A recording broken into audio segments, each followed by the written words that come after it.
How do I want? As a doctor, you don't have time.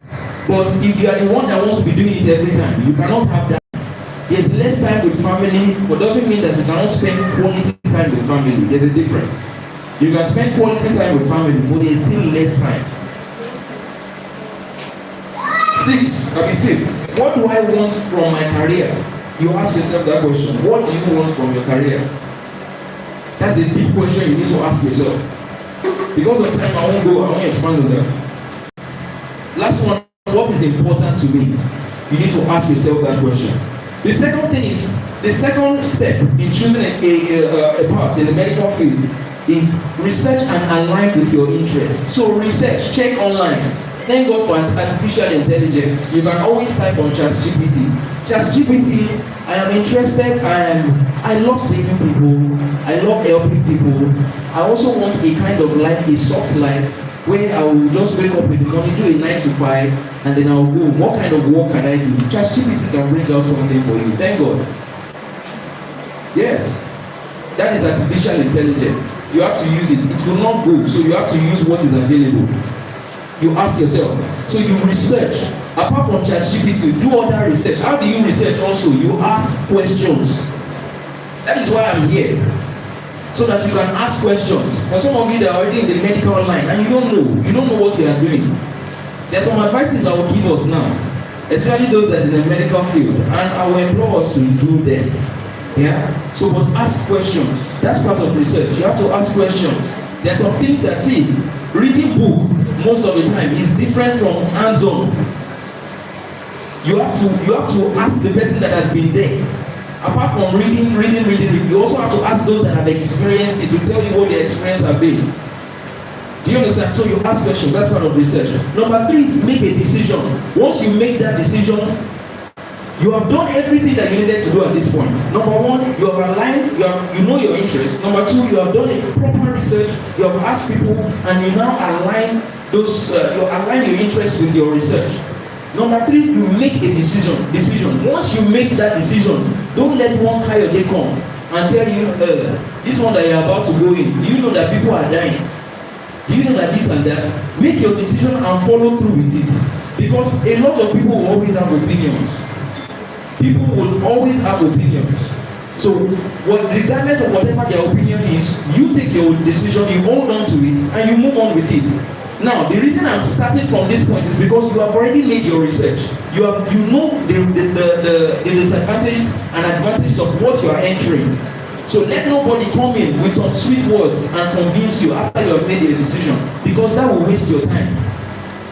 It will waste your time, and you will start having regrets. Because you say, I could have done this, I should have done that last year, but Mr. Kayode told me that I should not do that.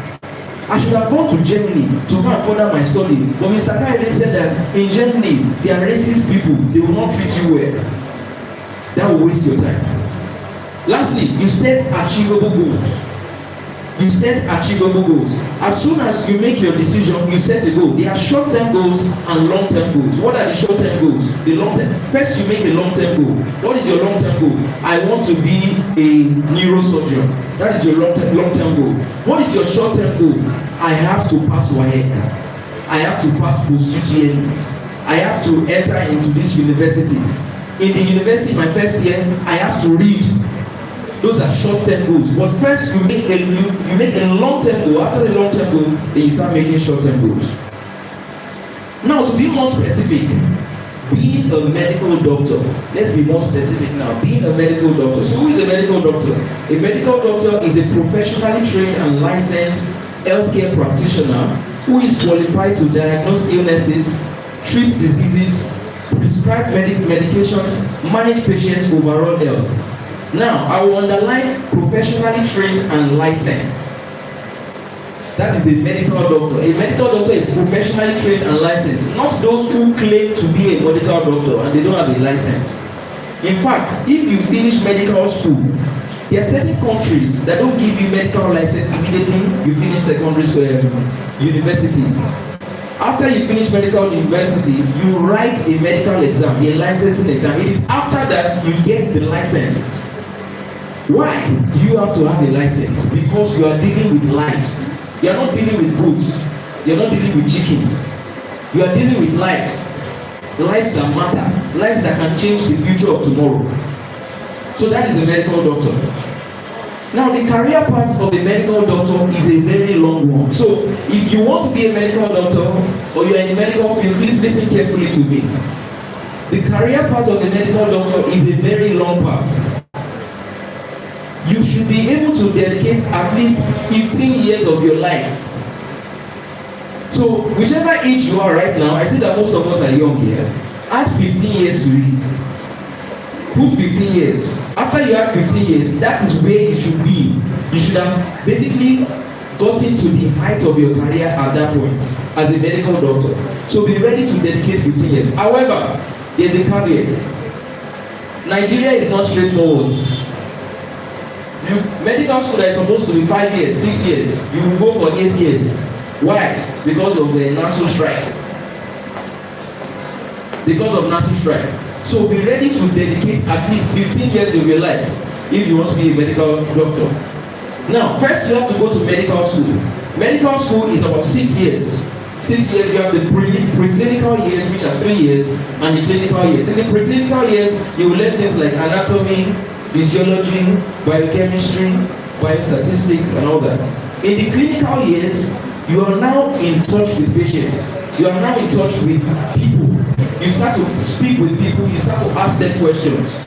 You are interacting. It's clinical. In that year, you learn things like cardiology, like gastroenterology. Cardiology is the study of the heart. Gastroenterology is the study of the intestinal tract. Yeah.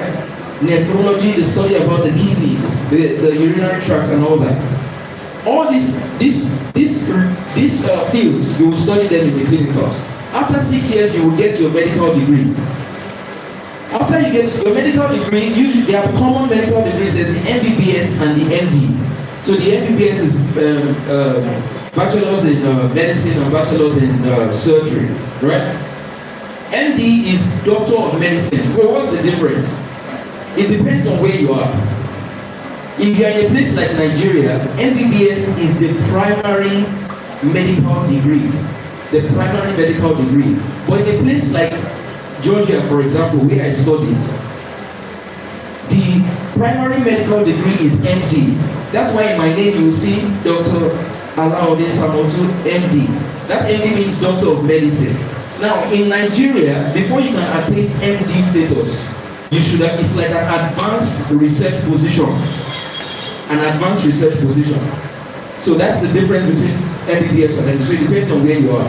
So, secondly, after you obtain your medical degree, you have to write a medical licensing exam. Now, if you study in Nigeria, you finish medical school in Nigeria, you don't have to write the Nigerian medical licensing exam. That's the MDCN exam. Because they equate that to your final year exam. So if you're in Nigeria, you don't need to write that. But if you want to travel to a place like the UK, you have to write PLAB, an exam called PLAB. If you want to travel to a place like the US, you have to write the USMLE. That's the US Medical Licensing Exam. Yeah. So after you write that, like for those, for example, I studied outside. So I came back. When I came back, I had to write the MDCN exam. The MDCN, and once we wrote it, they inducted us into the Nigerian medical field. After you write your licensing exam, you will be posted or you would apply for internship at a hospital. I did, this internship is called house job. This internship is called house job. It's called house job in the UK and in Nigeria. But other places it's just called internship. So I did my house job in UCH and it's a 1-year program. So in that 1-year program, you go to the pediatrics department, you will go to obstetrics and gynecology, you will go to, I hope I'm not speaking too much grammar. Do we understand obstetrics and gynecology? Okay. So obstetrics and gynecology, surgery, you go into surgery, and internal medicine and medicine, you go into that. After your 1 year, you will now go into residency. Residency is specializing. Now you are specializing. You are specializing in a particular field. Specialization. Now, it depends on the field you want to specialize in. For example, internal medicine, which is a study of is a study of prevention, diagnosis, and treatment of the system, basically the internal system. That's the stomach, the heart, and all that, the lungs. So internal medicine takes you 3 years to complete that program. Pediatrics is a study on children. It takes 3 years to complete that program. So that means after your 6 years of school, your 1 year of internship, you will still do another 3 years of specialization. And by the way, in these programs, it's not just speaking to patients. You are reading, you are doing presentations. Your others will call you to a stage like this and question you. Dr. Nowadays, why did you give that patient phenytoin? Why? My chief, I saw this, I saw that. I saw that he was having a seizure. So, and that's what we had available. Okay, that's what I did. They will understand, okay. But you shouldn't have given phenytoin because this patient has a history of reaction to it. My chief, I did not know. You must know. You must know. Because you are dealing with lives. So, 3 years, obstetrics and gynecology about the women sexual reproductive system and all that, it takes about 4 to 5 years. Neurosurgery, you know neurosurgery, about the CNS, central nervous system, the brain, the spinal cord and all that. It takes 6 to 7 years, right? 6 to 7 years, 6 to 7 years, when you are dealing with neurosurgery. So apart from your 6 years, you've added another, what's that? That's 12, 13 years, a total of 30 years. Now, after you finish your residency, you can now go into subspecialty training, because under these fields, there are still subspecialties. For example, under internal medicine, you can now go into specialization in cardiology. That's basically the study of the heart. You are going straight, all you care about is the heart. Or you can go into gastroenterology. That's the study of the intestine. The gastrointestinal tract, the stomach, the esophagus, the throat, blah blah blah. Right? The rectum. You go into that. Or you can go into neurology. That's the study of any of the nerves in our body. The nerves, the peripheral nervous system, central nervous system. Right? Nephrology, study of the of diseases pertaining to the kidney or the urinary tract. Those subspecialty training, and that can take 1 to 3 years. So after you finish your subspecialty training, you become a fellow. A fellow is basically a consultant. So consultant is I will say highest for now, and I will tell you why I said that. Is the highest point you can get to as of your training, as of your academic training to that point.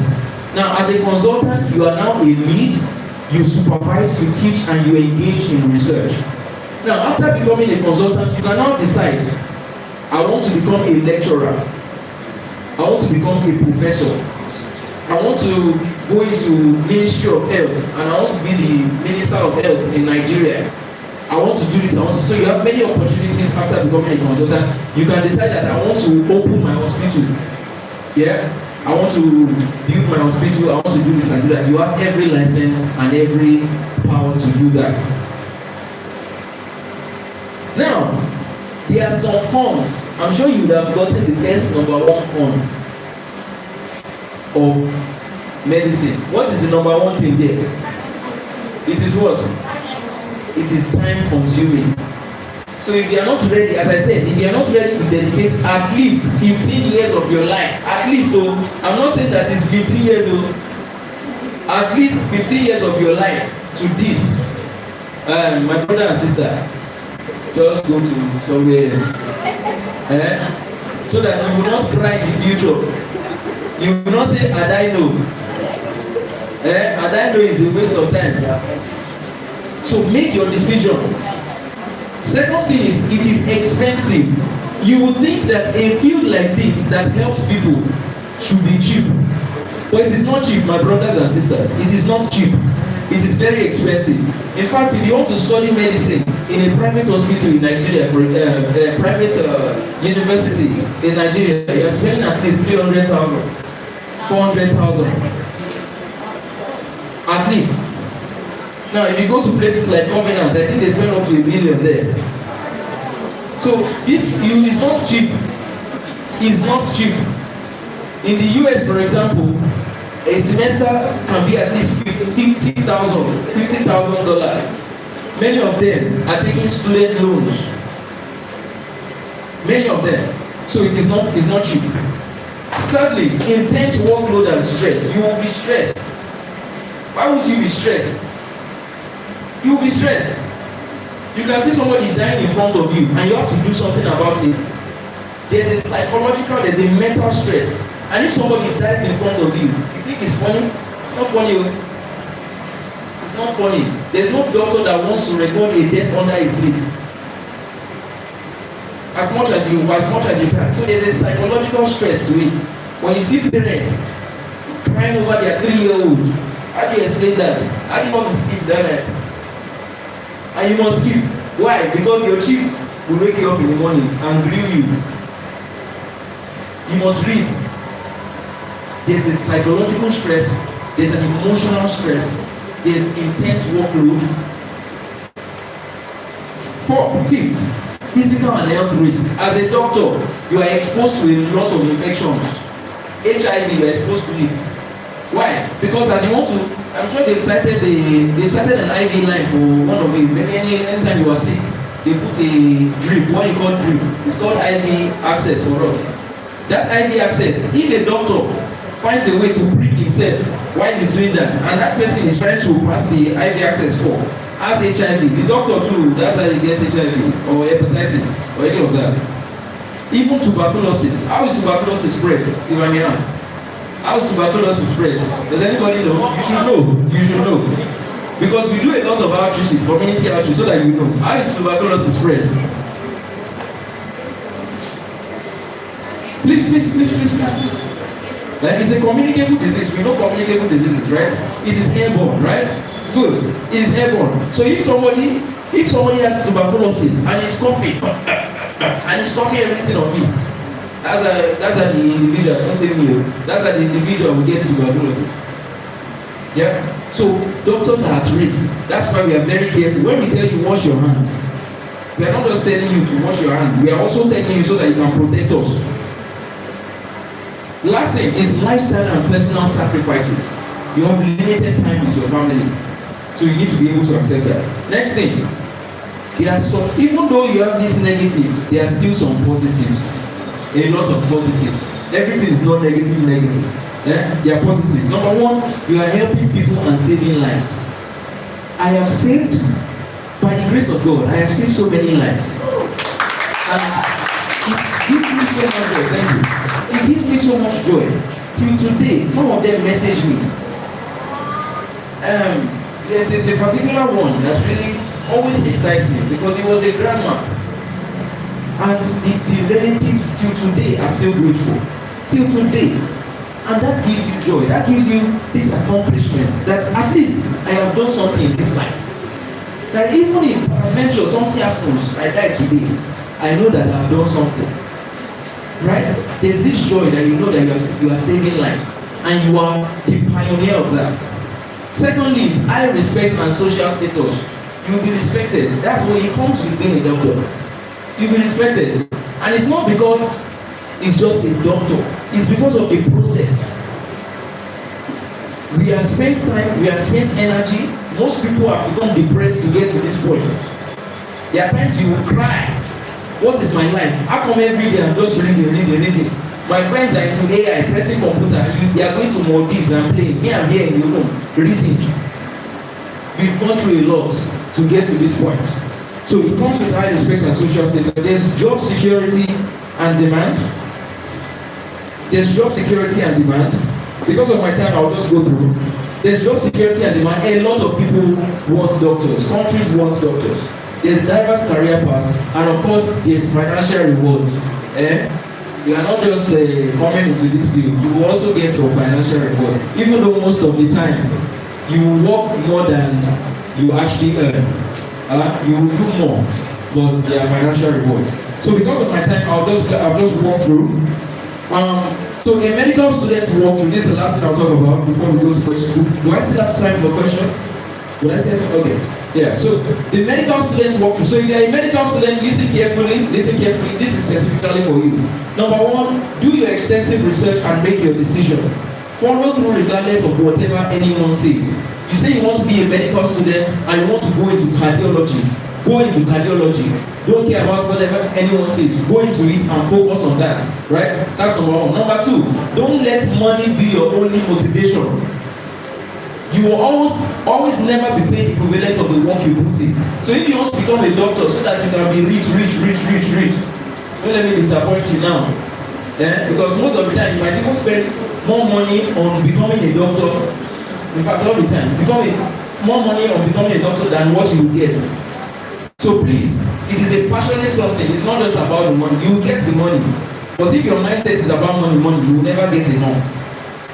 Thirdly, in medical school, be active from the first day. From the first day in medical school, start reading. Read. You have to read. A lot of people, they enter medical school and say, I'll wait till the test is about to come up before I start reading. Don't do that. As a medical student, you read from the first day. As you go to class and you come back from class, start reading from that first day. Because you cannot wiggle your way in medicine. You have to know. Because you are dealing with lives. You have to know. Right? So, fourth is be very focused in your first year. More books than extracurricular activities. You are still trying to adapt. So in that first year, it's not that first year that we will see you in this program, see you in that program, see you in like 10 programs, and you are not even reading.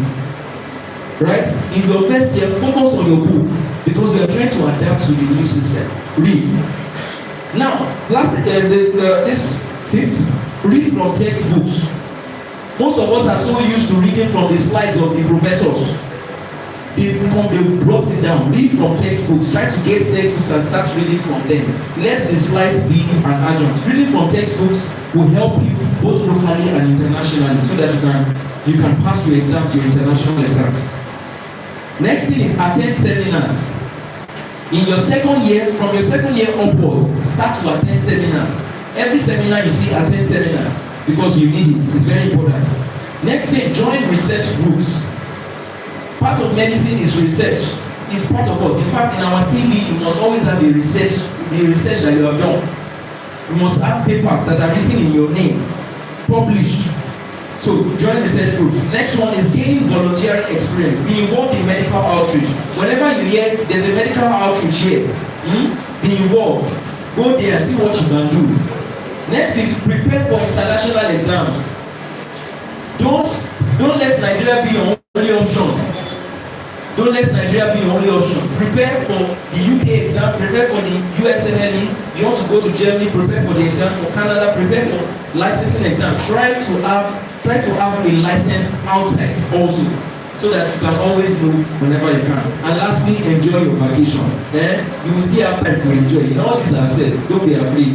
You will have time to enjoy. And when you enjoy to the fullest. You will travel, every time is for you. You take your time, your family, and all of you will be happy. So, in conclusion, in all this, put God first and walk according to His plan. Proverbs chapter 16 verse 9 says, the heart of man plans his ways, but the Lord establishes himself. Thank you so much for having me today. I really appreciate you for the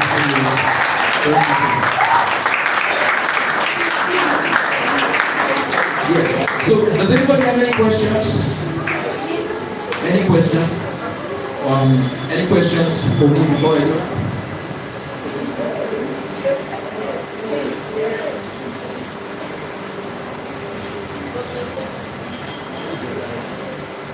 So I think you can raise your hands if you have any questions so that they can come to this room.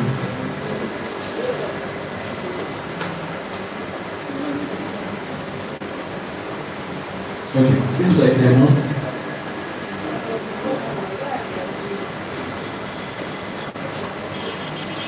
Okay, it seems there are no questions. So I believe that everything is understood. If you are scared to ask questions, you can write it. Okay. I've written a question. We're still going to have question section at the end of the day. But please, make sure you ask questions now for a specific question. Good afternoon, sir. Thank you so much for everything you shared with us. So apply for international scholarships, examinations. So I'm actually on some scholarship groups. I've seen some international scholarship, but most times they actually one of the criteria is to register. Like the school directly should be the ones to register anybody that wants to apply for that school. Should be the ones to register that individual. So that kind of international school. So in that case now, what do you suggest that we should do? Okay, so it depends on the type of scholarship. Thank you for that question, by the way. It depends on the type of scholarship that you want. Now, as a medical student, the only reason after doing while working or while studying medicine in a particular university here, it's advised that you finish with that university instead of doing some time here then traveling abroad. So it's advised. You can only do something we call externships. So externship is a particular course, but you don't do it in your primary university. You go outside to go and do it. For example, when I was in medical school, some people would go to places like Cyprus, for example, to do obstetrics and gynecology. So that was an externship. So my advice is that, sorry Mr. Laika, you're blocking, I want to see your face. So my advice is that when you start your medical school somewhere, you continue with it unless you want to do an externship. Secondly, after you finish your medical school, you can apply for scholarships in masters. Now, when you want to apply for this, your school does not need to send. It depends on the type of scholarship, anyways. But most of the scholarships that I know, your school does not need to send a message to them. So what they usually need is your transcripts,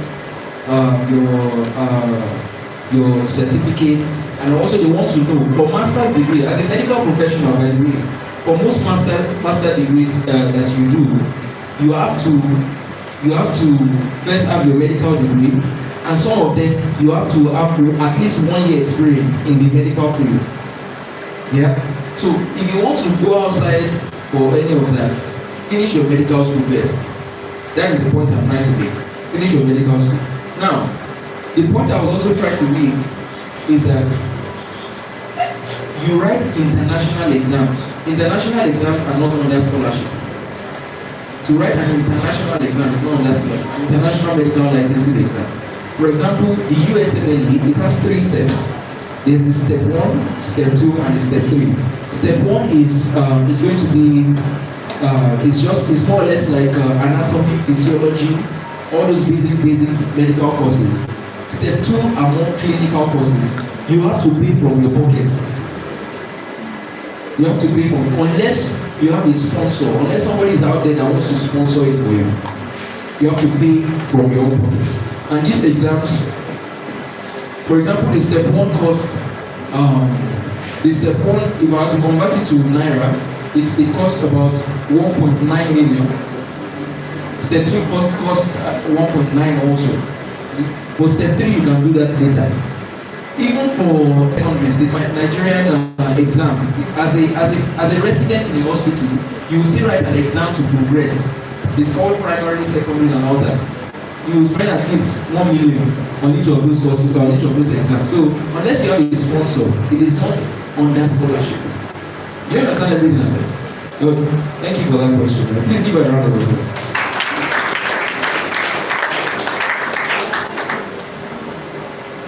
Any other question? So please, without wasting much time, do you have any other question? Now please, let's make it succinct, please. Use time. Good afternoon, everyone. This is Mr. Latigos. Please, how does sonography related to medical life? Sonography related to medical. Okay, so sonography is basically the field that deals with ultrasound. So ultrasound is basically a device that is an imaging device that helps to view our internal organs. I'm just giving you a simple explanation so that you know what I mean. For example, I'm sure some of us have heard of pelvic scans before. For the ladies, I think you would have done pelvic scans before. Abdominal scans. So sonography is related to medicine because of this, because it's an imaging, it's part of a field called radiography. Under radiography, you have the X-rays, you have the sonographers, you have those that deal with MRI, those that deal with CT scans also. So sonography is related to the medical line. It's just that a sonography will not become a sonographer is not a medical doctor. They are basically technicians. They are technicians. They are not. They would whatever test they write, they report what they see, but they do not treat you. They don't treat. They only report what they see. You understand what I mean? So that is how it is related to the medical field. So they are technicians. They are basically support in the medical field. Just like medical lab scientists, for example, they are not diagnosing you. They are not treating you, but they are doing tests. This test is what they will see the result of this test and relate it to the doctor. You understand what I mean? So they are all of them. You can consider them technicians about it. Thank you for that question. Please let's give a round of applause.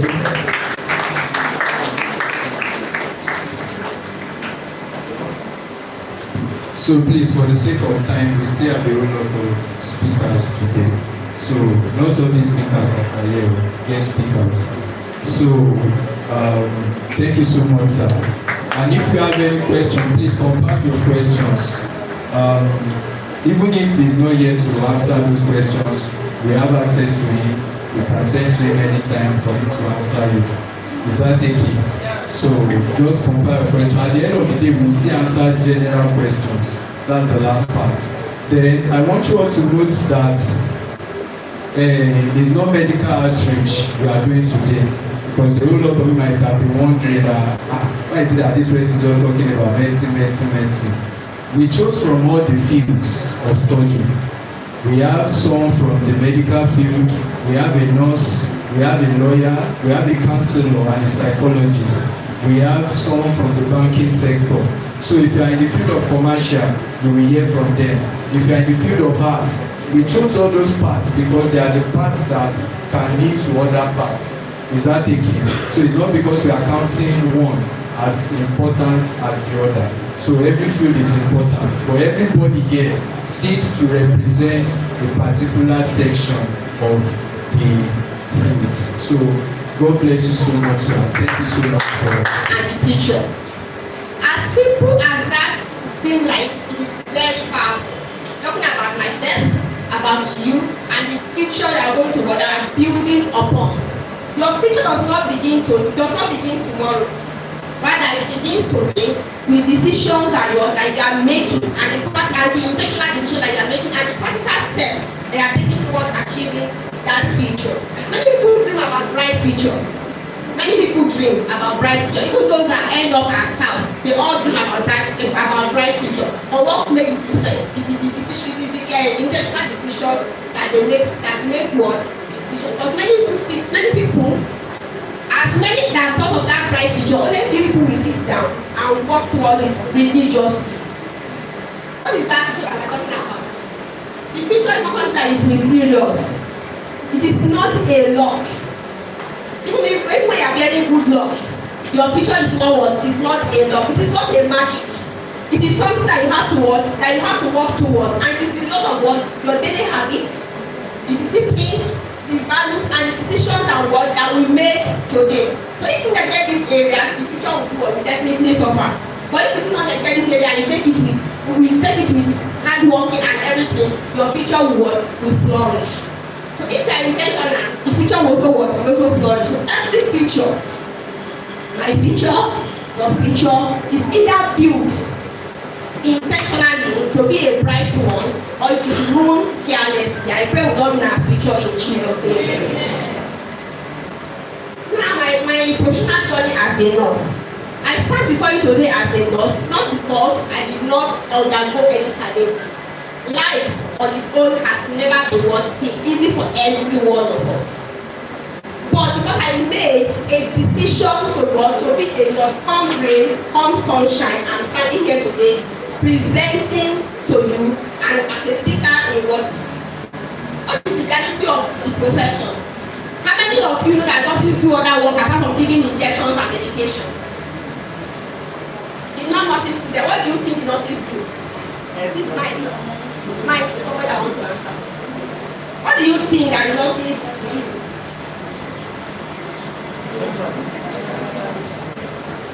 Who is giving response to that? What do you think that the nurses do?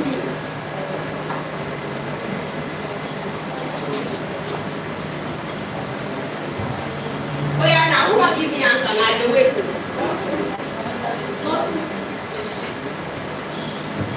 Nurses treat patients. Any other action? Any other idea?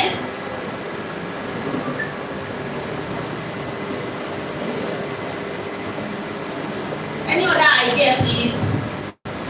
What do you think the nurses do? As we continue, as we proceed in the lecture, we shall see that nurses do not just treat patients only. There are other diversity in what? In nursing. So many of you might think that nursing is confined to hospital bed only, just like my sister has narrated. But nothing goes beyond what? Beyond the bedside nursing, beyond sitting down and caring for what? For that sick person on the bed. Nothing is vital. It is involving. It is no longer that 90-day nursing of carrying what? Bedpan. It's not that 90-day nursing of what? Of just giving injection and giving tablets. It is what? It is involved. It is developing. And it has so many what? Opportunities. Nurses are educators like I am. I'm an educator. I was a clinical nurse, but presently I'm what? I am an educator, I'm a researcher. You can't do your MS, you can't do your PhD without being a researcher. It's not possible. So nurses are what? Are researchers that contribute to policy making in Nigeria and any other country they see themselves. Nurses are advocates. They advocate, they stand in between the patients and what? And the hospital management and the government. They advocate for what? For the patients. Nurses are administrators. We have the nurse administrators, the HODs, the deans of the department, the deans of so many institutions, and the deans of the provost, they are all what? They are all administrators. And we have nurses as leaders. So where do nurses work? Well, we have the hospitals, we have the schools, we have the communities, we have the research institutions, we have the international health organizations like UNICEF. They work with all those institutions. The nurses also take leadership role, they take what? Administrative role. So that means nurses are not just confined to bed. They go beyond the bedside. So how do you now prepare for that nursing profession? How do you become a nurse? What are the things that you need to know about it? And what are the things that you need to be intentional about? The intentional decision you make will either make you or mind your future, even in this profession. That decision that you are making, even as a nurse, can either make your future bright or issue. And nurses also face. So you must be intentionally when you are caring for your patients. What is the first thing to think about? You have to cultivate empathy. And what is empathy? What is empathy? It's not nursing students. What is empathy? Oh yeah, now. What is sympathy? What is empathy? And who wants to talk? Sympathy, empathy. So what is sympathy? What is empathy? What is the difference?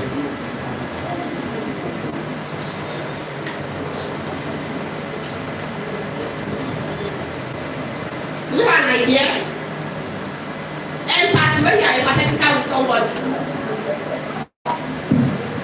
Anybody? Okay, we have a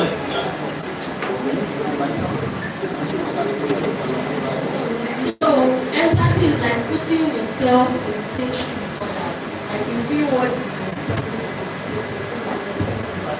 Empathy is putting yourself in that person's shoe.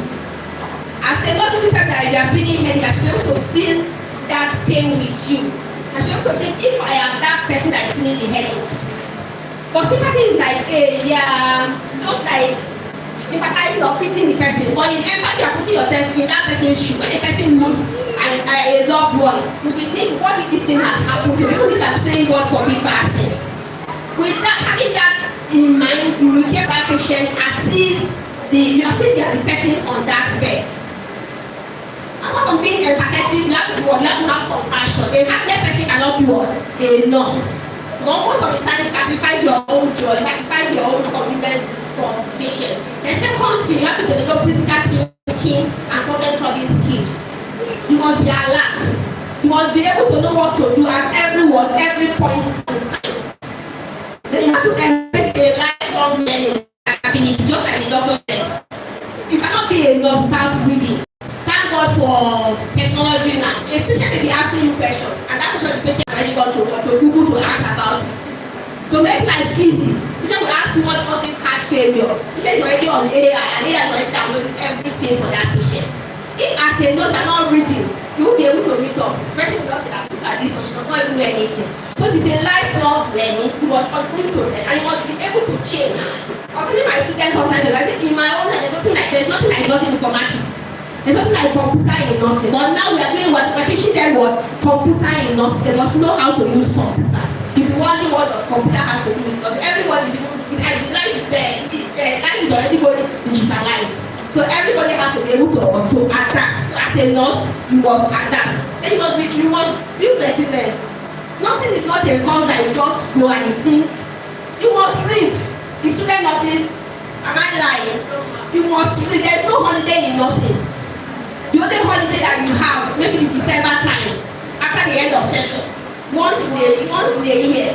Other ones you are being posted to the hospital for your practical experience. So you must be strong mind. And at the same time, you must have a strong scientific and evidence-based foundation. What is now the education and training in nursing? How do you go about it? Becoming a nurse will require you a solid educational background. You must have 5 credits, either in 2 sittings or in 1 sitting. 6 credits in 1 sitting and 5 credits in 1 sitting. That means you must pass your biology, you must pass your physics, you must pass your chemistry, you must pass your English. You must pass everything that is worth passing. It is not a course that is for the weak. And initially we used to have diploma in nursing. I'm using the word used to because presently nursing council is considering phasing out the diploma in nursing. They are making it to become an ND program and HOD. So that means the HND. Depending if I go into nursing, I will have my ND. By the time I'm specializing, the next thing is HND. And some schools of having ND and HND, they already affiliated with university. Like School of Nursing, UCS, and already affiliated with University of Ibadan.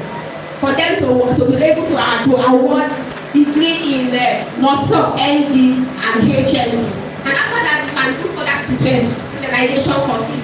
That's in so many situations. I'll go to the next one. Like I said, it is a life learning. And you have to encourage to keep up with medical advancement and best practices. So we have many specialties in nursing and put up some pictures in the slide, but Nigerian issue does not allow us to have like some to see this slide. So we have the ICU nurses. The ICU nurses are the nurses that care for critically ill patients at the ICU, which is intensive care unit or highly dependent unit. We have the pediatric nurses care for children. From children and teenagers. We have the peri-operative nursing or theater nursing. These are the people that read more about surgical procedures and they work in the theater and in the recovery room. We have the public health nurses. Nurses that give us immunization, they are public health nurses. So they deal with the public and they work in their community. We have the maternal and child health nurse. The maternal and child health nurse or midwife is somebody that cares for the pregnant woman. From the pregnancy to delivery and also care for the child that maybe that is born of that person. Then we have nurse educator. Talking about lecturers in the nursing unit.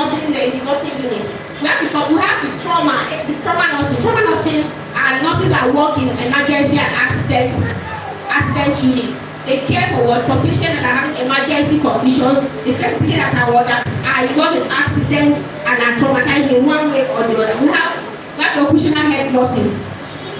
I think there's no company that should be set without a nurse. So the occupational health nurses are the nurses that educate those people who are working in the company about the health hazards. They take care of what they are complaining and they care for people who are working in that company. They are also the ones that talk about the safety measures in those companies. We have geriatric nurses. Geriatric nurses are those people that are caring for what for the elderly now, for the elderly.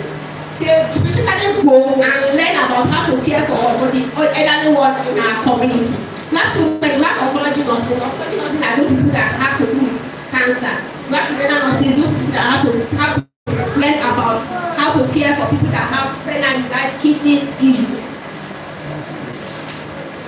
Now, what are the risks of nursing profession? Like every other meaningful profession, nursing has its own risk. One, you get physical exhaustion. A hospital like UCH, where everybody has gone, has worked, jackpot. But the many people must continue to work. So at the end of the day, you are there, you cannot even want to eat your food. Once you take my, the first thing that you are doing is not to go to the break room and eat your food. You end up being engulfed in that work and you're not able to go and you are tired. You get home, you are to your family. You have long working hours, spending 13 hours overnight when you are on night duty from 7 p.m. till 8 a.m. And you're not going for that 8 a.m. You are handing over to like 9 to 10. So that means in the hospital you are spending 14 working hours. Especially when you are doing 9. When you are doing 9, you are working 8 hours straight. You have emotional stress. Just like my doctor said, when you lose a patient, no matter how you have that heart of, when you are sitting the head of churches, you will feel that pain. Because there is always an emotional attachment to a patient and you hold it and happily what cared for. And most important, and so there are sometimes health exposures.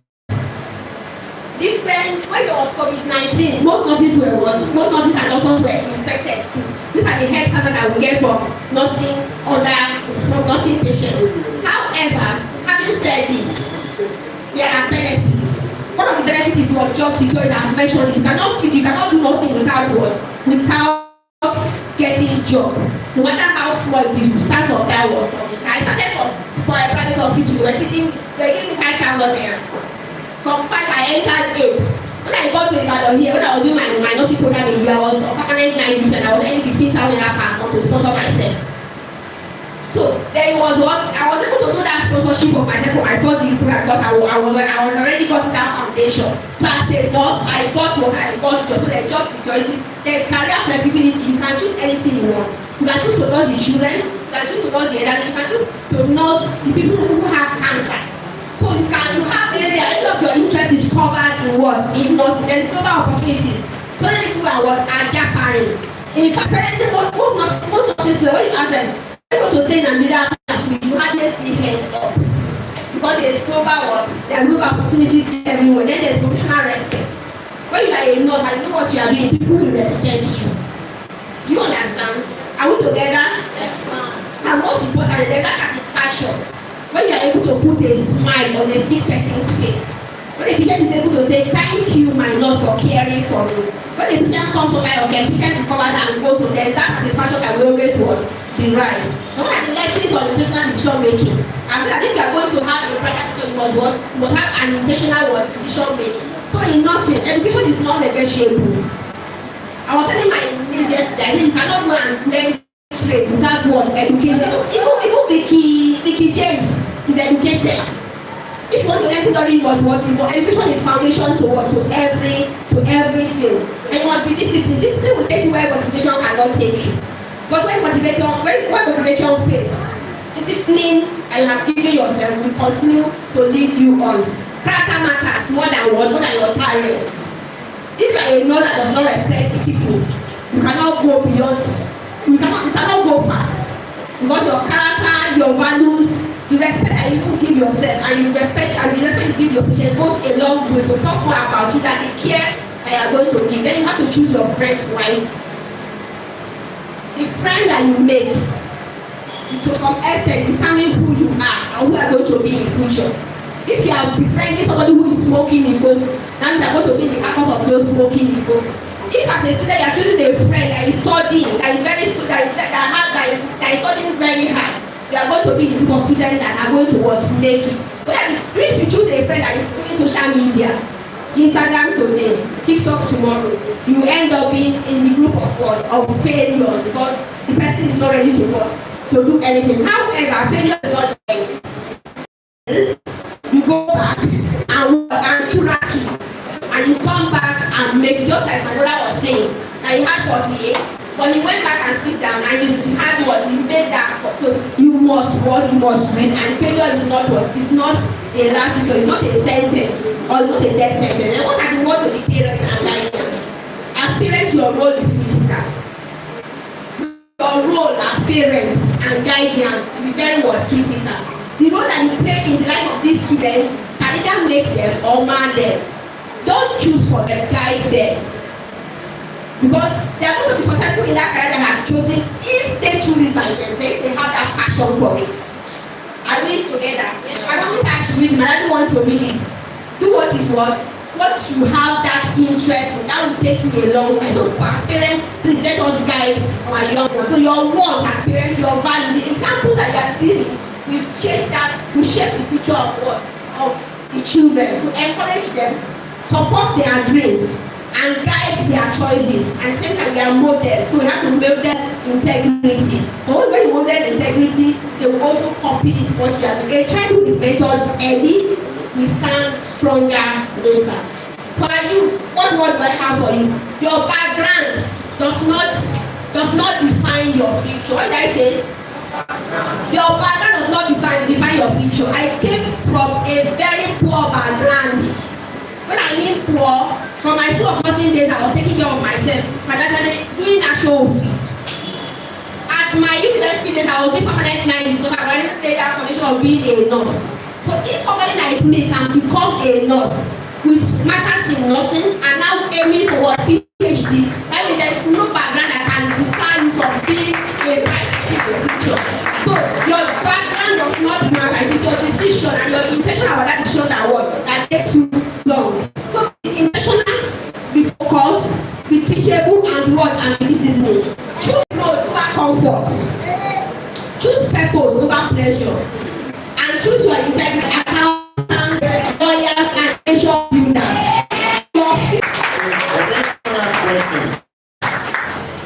Anyone with question? Please, if you have any question, please raise your hand. I have some questions here. So please, if you have questions, you can write it down. We're going to get it from you. So the first question is, what do you think about School of Nursing and College of Nursing under universities? For School of Nursing, the nursing camps already phasing it out. We have to have their standards and our entry point into the workforce to be better. So I'm talking about diplomate nurses. Diplomate nurses have been encouraged to merge with either polytechnic to have HND in the long run at their graduation. At that point of graduation, they will have their looking start nursing. They will have their looking start midwifery, and they will register as what as public health. So as a diploma, as a HND nurse, they are coming out with 3 certificates: medical nurse certificate, midwifery certificate, and also public health certificate. Now coming about the colleges of nursing. College of nursing is now under what? Polytechnics. They're now coming about those ones that are under university. The people that are not still these people that are under university makes it better for them. Well, as a university graduate, you pick up career can be attained. As you have your first degree, you can have your second degree, you can have your third degree. But like when you have the HN, that you have to do some conversion course. So everyone has what is pros and the cons. I hope that answers your question. What benefit of both? I think it has been discussed on that. The preferred one, because I learned nursing students in School of Nursing are practically good, and to nursing students under any institution. That was before.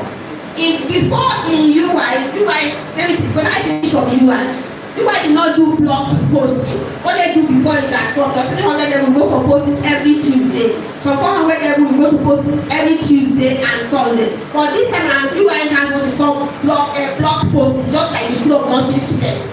That means at the point instead of going home for holiday, they post you to an institution where you are going to learn practical. I think even in their 300 level, there is a posting that is purely practical. So there's something like the student of nursing school are practically more oriented than the ones in higher institutions, talking about universities.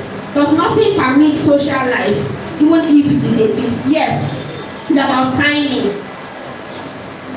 Everything is not about what? About learning. It's about what? It's about timing. But you have to be what? Intentional about where you want to reach, where you want to socialize. So you must be able to do your time table, really time table, or your schedule for that day, rigorously and religiously. So it permits us. We are here today, though we are learning. But even this time we are using to learn, we are also to what? To others. During this year, I learned nursing students in school or nursing are permitted to go for services. Nurses are permitted. Those that graduate now from universities also do internships like every other professionals in the world. That is all I have here. I don't know if there are any additional questions.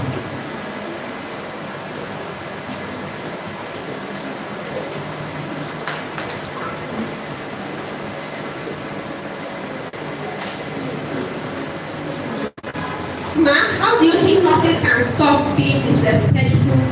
You are being disrespected in the hospital setting. It is knowing what you are doing. Respect is what? Respect is not demanded. It's what? It's supposed to be earned through your own behavior. If I am not that is snobbish, nobody will respect you. Respect regards what? Respect. And you have to say no. You must know what you are doing. Must be able to answer questions even from your patient. They don't walk around. I told my students that don't at the days where you are going to be giving some function sheets. As a nurse, you're supposed to contribute to world round. You're supposed to make impact. As a nurse, you have made yourself to be up to standard. Nobody will disrespect you. It's about how you carry yourself and the knowledge that you attain. Any other?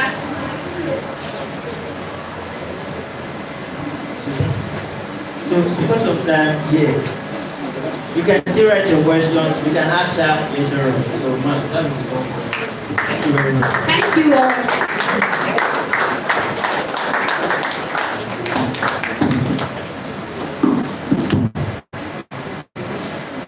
So a round of applause for wonderful speaker. All right. So people are not clapping. Show to your hands. It's not easy. Right here and share that experience with us, share content, share values with us, and you're not clapping. Once again, a round of applause for us. So we'll be moving straight. I'll be calling up my goals to come and take over right now. So it's Precious.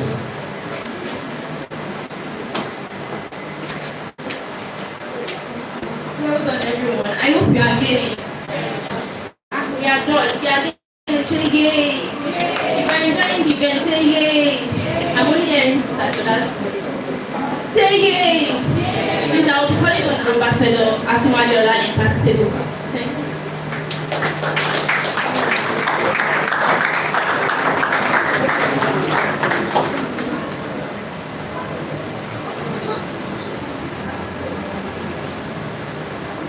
So thank you so much, and so far thank you for your patience, and thank you for listening to the speakers, and a round of applause once again for our speakers.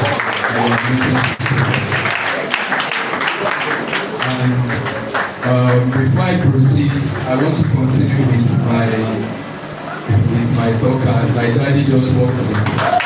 So please, let me to welcome my brother. I think it's my father. And my father cannot walk in, and some of us will go sit like that. I'm very sorry. Please, a round of applause as we are welcoming that to the program. Thank you. I know a lot of you will honor me and stand up to greet me, so you have to do better for my daddy. That's why. So I'm sorry. So you can have your seat. Thank you. God bless you. So moving further, I also have a very good friend of mine. And my pharmacist, she walked in the other time, and she's here with us today. And we're going to be very dramatic. Please, a round of applause for pharmacist Moasidelo Adiola Shakira.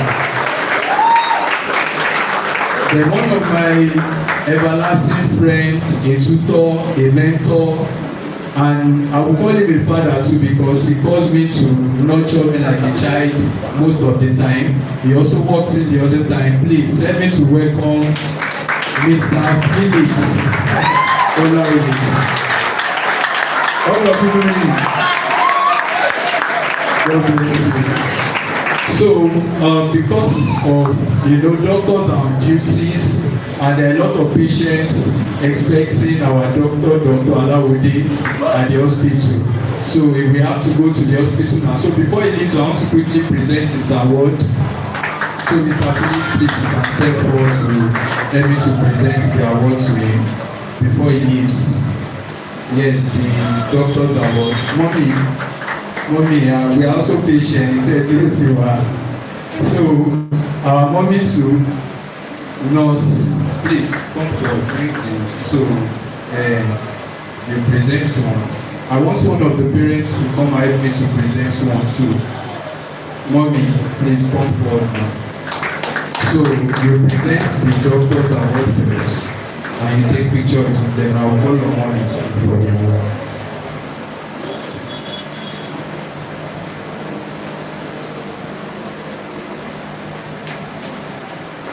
All protocol duly observed. On behalf of PRIMAX University and PRIMAX Impact Foundation, we present this award to our distinguished speaker, Dr. Alawode Samuel.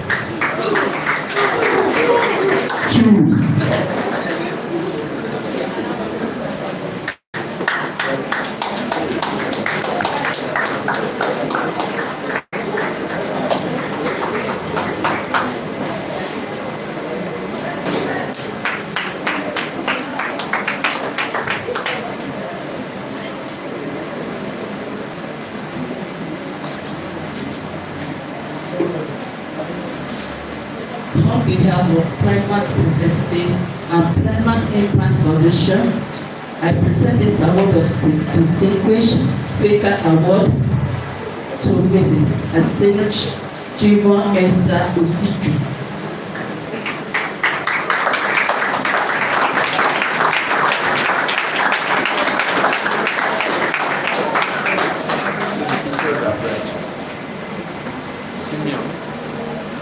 So thank you so much. God bless you, man. So we're moving on to the next speaker quickly.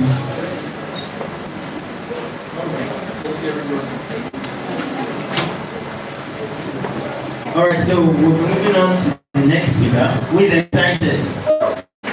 He's not showing. You people are not excited anything. Who is excited? But I will not call this speaker. Do you know what this person is? So before we close the next, I told you that in the house we have to touch every field. The medical field, the accounting, the arts, and everything. So while we were talking, my personal lawyer, also came in.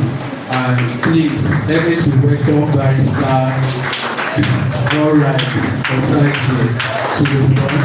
With a round of applause for Barrister, please come forward. Step forward and have your seats. He has been a lawyer for almost 20 years. So let me to welcome you to the seat. So please come and go. So if you have your questions, don't tell me you want to sue someone. If you have a question, keep it and you ask me.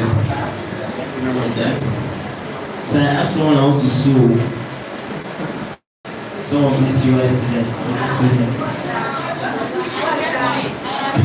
Alright, so we're going on one of our own nights. We come.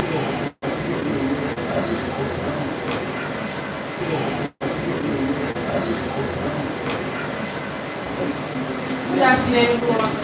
My name is Olafemi Shefu, and I'm here to be the dissertation of Barrister Mixte Intila. So, she's a highly accomplished essay barrister. She's a apologist, ma'am. I was called on unexpected.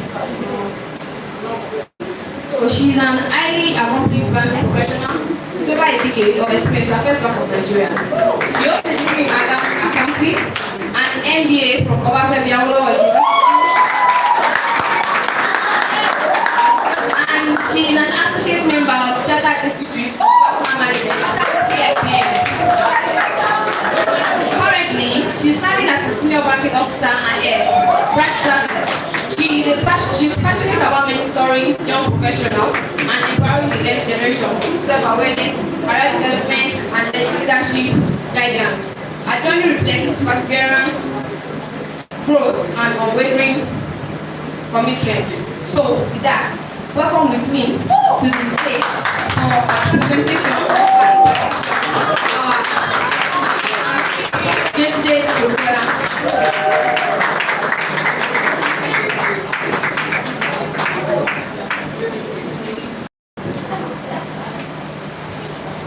Good afternoon, everyone. Good afternoon, it's such an honor to be here, and I'm excited to be part of PRIMAX University. I sincerely want to appreciate Ambassador Olainka and his wife for this beautiful, life-transforming work he's doing.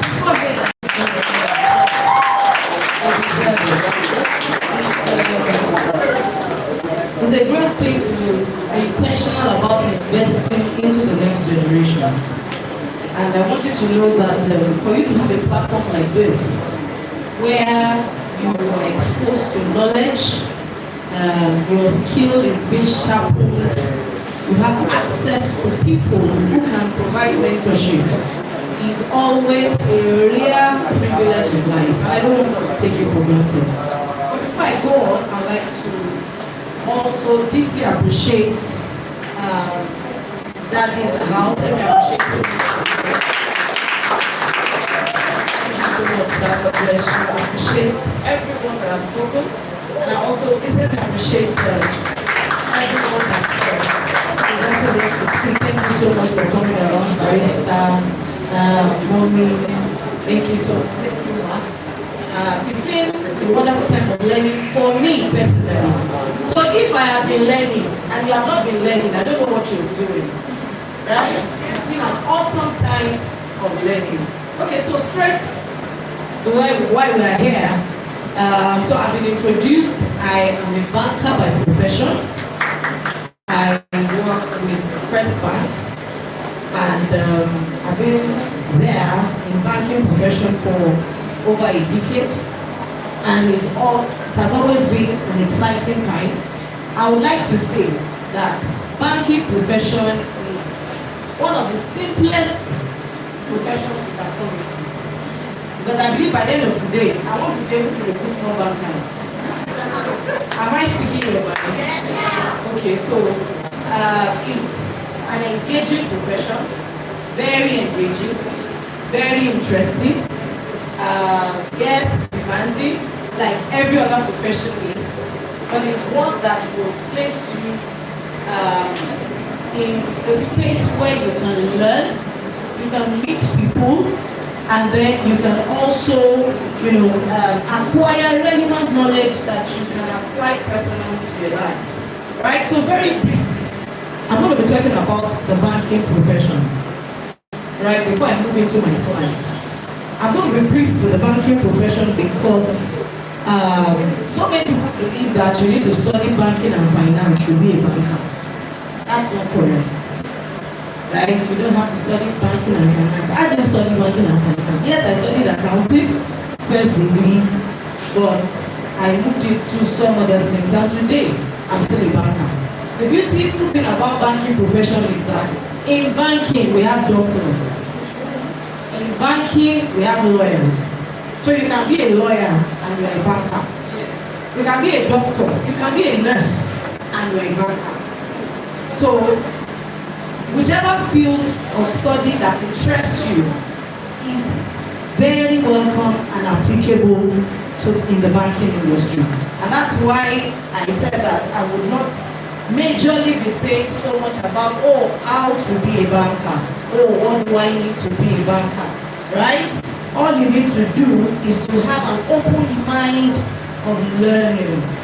An open mind of learning. Yes, there are specific things that are peculiar to banking. In banking, we do certain specific things. Things like number one, client relationship management. That's very key. So you cannot be a banker and not have a good relationship knowledge. You must be able to interact. You must be able to communicate. You must be a good listener. You must be somebody that is not, you're not aggressive. So, I give you a story. There was a day somebody ran into the banking hall and said, hey, block my account, block my account, block my account. And I said, everybody was saying, Madam Kanda, no. I'm coming all the way from Olaige. Olaige, what's that market? Bagi, coming to my branch at Polytechnic branch. You can count the number of First Bank, you can see. You will get to before you get to Poly, right? This woman left all the branches just because she opened an account at Polytechnic branch. She ran in and she kept shouting, block my account, they are removing my money. Well, okay, can we have your account number? She couldn't even provide the account number because she was too tense. Okay, can I see what you saw that is making you this nervous about this? By the time I checked, I don't even check the account. By the time I checked, it was a credit alert. A credit alert of interest of end of the month. But because she has so much in her account, she immediately saw the alert, she kept running.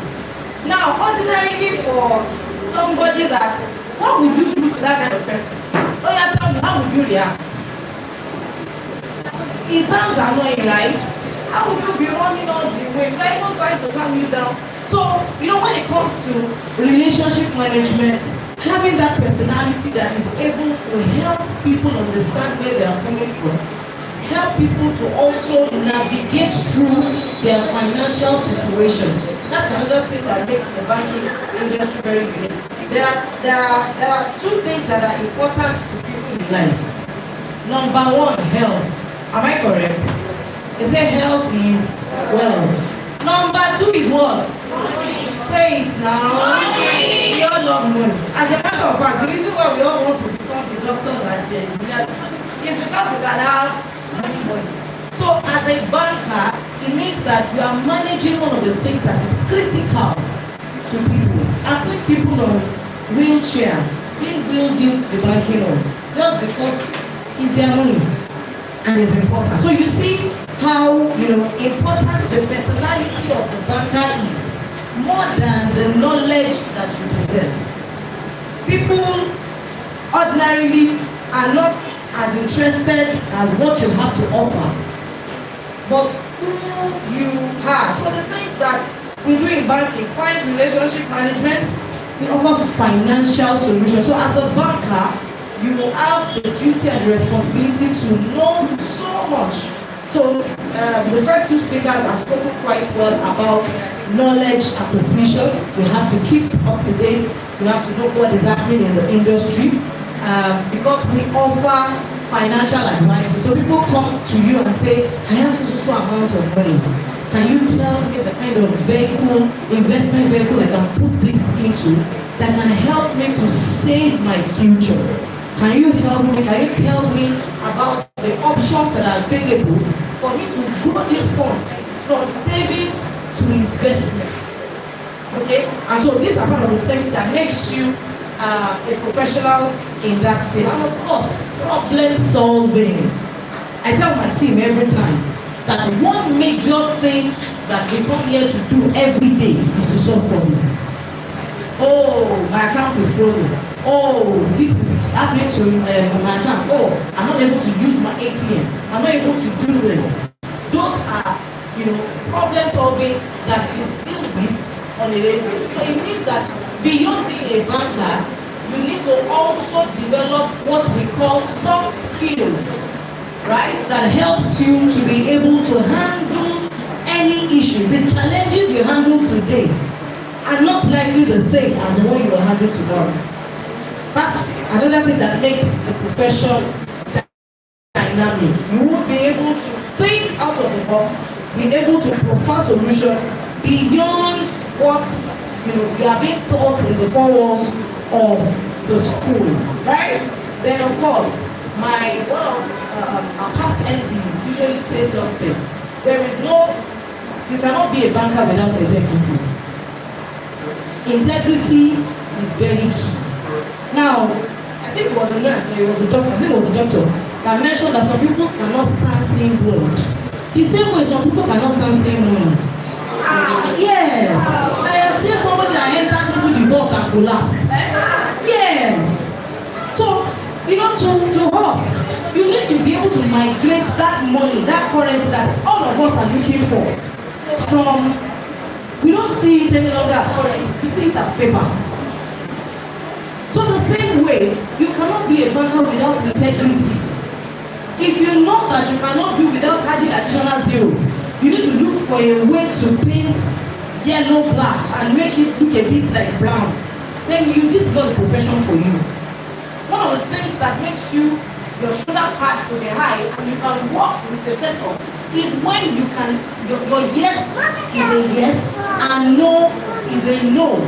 So that is also very, very important about the banking profession, okay? And of course, banking is a highly regulated profession. When I say highly regulated, it's highly regulated. The reason why some banks that we used to know, I don't want to mention it, that we used to know, so I don't say I'm proud about my bank, of course I'm committed to be proud. I said if you are not proud of something else. Am I correct? So in case you don't have first bank account, I don't understand.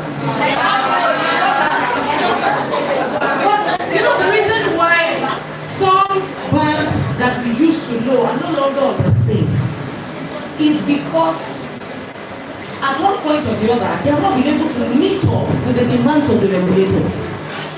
So as the banking profession is a highly regulated, we are regulated by strict policies. And so you cannot be a successful banker without being knowledgeable. One day you can be a banker, the next day you can find yourself in Agodi. Yes. One of the things that is done when you are coming into the profession, you are taking such environment so that you can get to understand what it means to have integrity. Okay, so I think with that I'm able to bring a summary to what it is about the banking profession. But I quickly want to look at the theme of today, which for me is very critical. The theme of today is the future and you. And if you have the slides, and that's what we're going to go through in the next few minutes. Now, we'll talk about the future and you. We're looking at two powerful game changers. What do I call this? Two powerful game changers. What does that mean? The future is like the blank page. Like that blank paper that is awaiting to be scripted. That we all have the opportunity to script all that God has embedded in us into. And the interesting part of the future is that we all have access to it. It is open to all of us. God, in His mercy, has given us an equal opportunity to pick the future to our advantage. That's one. Then you. Somebody say me. Me. A whole lot of times we don't understand how powerful we are as individuals. Alright? You are the dynamic tool in the hand of God, ordained to shape the world, loaded with talents, abilities for this purpose. And so when we say Nigeria, I like to make this instance. I say, pack all of us in Nigeria, take us to Canada. Empty Nigeria to the region of Canada. And bring Canadians to Nigeria. Where is Nigeria? that place, right? And where is Canada? So when we complain about the nation, when we say things like Nigeria is bad, we are saying that you are bad. Because we all contribute to the greatness of this country. That is how powerful you are. So if we're looking at the future and you, we are talking about the potential, the power that lies within us that must find expression, whether through being a doctor, being a lawyer, being an engineer, being a psychologist, all of the professions that we are come to listen to here, they are only a privilege and tool in the hands of God for us to impact our generation. Just the same way PRIMAX University has taken up all of education as a tool to impact you and I that are standing here today. And so you can agree with me that one of the reasons why PRIMAX Foundation is rising up today is because they have also seen a need beyond the usual lesson. You know, this is not lesson. You will agree with me that PRIMAX is not just a lesson. I've heard people say, Pastor Akiwale is my mentor, he's a father figure. That is what it means to have a profession. So if you think that all that you want is that you just want to be able to drive to your village, and they say, who is that? They say, oh, engineers come. Oh, doctors come. That is good, beautiful. But beyond that, I want you to know that the profession that you choose or God gives to you is a tool for you to make a difference in this world. And that is the highlight of our discussion today. And so to make that happen, somebody say me. You see, I love the way today has been going. I've been really blessed. It does not matter where you're coming from. And that's why I will need somebody that is bold. If you know you're bold, are you right to go? Quickly, thank you. Thank you, ma'am. A round of applause for her. Thank you very much. Okay, so I'll assume that you don't have the slide, and I would like you to help me read this quote from Marianne Wilson. Our great fear is not that we are inadequate. Our deepest fear is that we are powerful beyond measure. We ask ourselves, who am I to be gorgeous, talented, fabulous? Actually, who are you not to be? We are born to make manifest the glory of God that is within us. And as we let our own light shine, we unconsciously give others permission to do the same.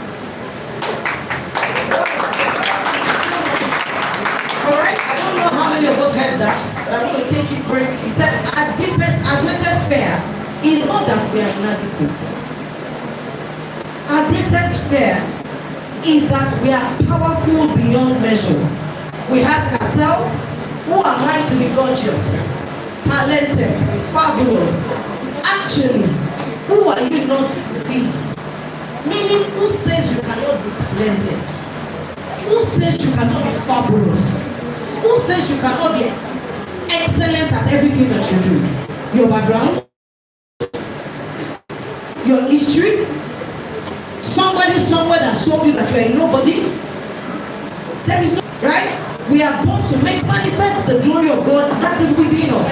And as we let our light shine, we unconsciously give others permission to do so. So I'm going to pick two things from there.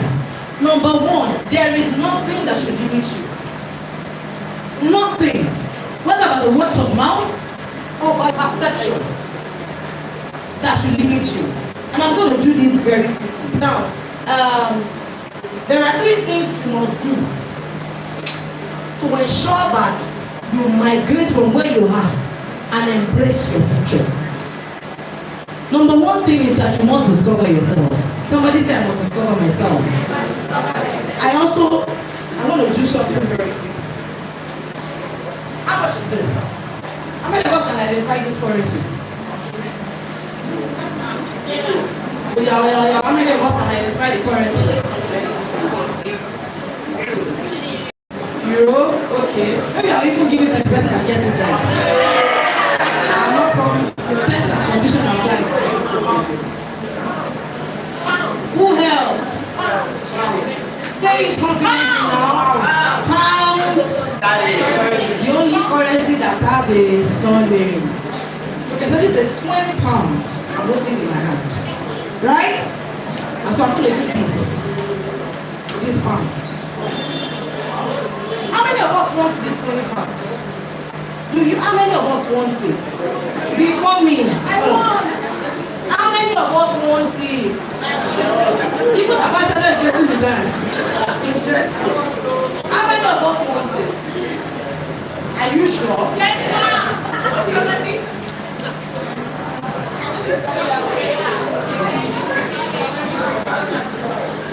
He's wrong food. I want. You still want it? Yes. I don't worry. I don't need it.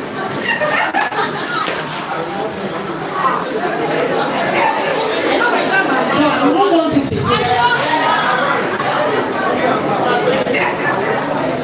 I expect the hands that want it to have reduced. How many of us still want it? The hands are increasing. So what are you trying to say? That no matter what happens to this currency, the value has not diminished. I must have squeezed it. I must have trampled on it. And I have taken it to the extreme of embarrassment and shame. It doesn't reduce its value anymore. And when I say discover yourself, you must understand that God has embedded in you values that no matter what happens to you in life, no matter the number of times you fail, no matter your background or whatever it is anybody has said about you, I have seen young people that is even their parent that tells them you cannot amount to anything. And that word trailed them. And again, I'm glad that we have our parents here today. Because seated here can be president of Nigeria, first lady of Nigeria, the CEOs of Nigeria. There is no limit to boundary to wherever it is that we can get to in life.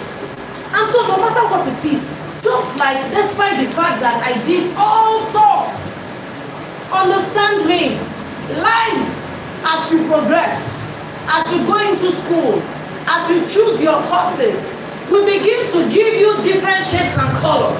But you must understand that your value remains what it is. Because it is God that has put those values in you. Nothing can reduce your value in any way. And so it is important for you to know who you are. It is only the maker of a thing that knows the internal measure for creating it. You must know who you are. Do not let anybody define you. It is not about anybody that's going to give you anything that makes you anything. Okay, so let's move on because of my time. Then number 2. Sorry. Alright, so discover who you are. Number 2, discover the right network and choose your friends wisely. Discover the right network and what? Choose your friends wisely. Friendship is not by force. Friendship is by choice. I choose. A lot of people call me their friends, but I have few people that call my friends. Because I look at you, I look at where you're going, and that is what determines how I align with you. Getting into school and meeting, people will be roommates, people will be classmates. Once you have discovered yourself, you will be able to know who looks like you. I cannot be going to Lagos and you are going to Abuja and we enter the same vehicle. I am likely to end in Abuja. And so it is important that you are intentional about who you associate with. I think somebody also mentioned that. And lastly, discover God. Do what? Discover God. Jeremiah 1:5 says, before I formed you in the womb I knew you. Before you were born, I set you apart. I appointed you as a prophet unto nation. That's the word of God to Jeremiah. You see, all these things that you come and say, because I chose her, and because my daddy said I should study this, that is secondary to what God has called you. One of the assignments that you have in life is that you must discover for yourself your God. You must know your God by yourself. You see, for young people, there are a lot of benefits in doing God. It saves you a whole lot of headache, a lot of mistakes. You will not follow the crowd and head somewhere and now the back. Go and ask people that are older. They wish they can turn back the hands of time. But one thing I can assure you that discovering God really will do for you is that it will hold you by the hand and it will take you step at a time. It will help you to navigate the tough situations of life. It will tell you who you are beyond your background, beyond what your father calls you. God is the only person that has a true, complete knowledge of you today, tomorrow, and in the future. And that's why I said to Jeremiah, they said, before I formed you, can you process it? Does it make sense? Before I formed you, I knew you.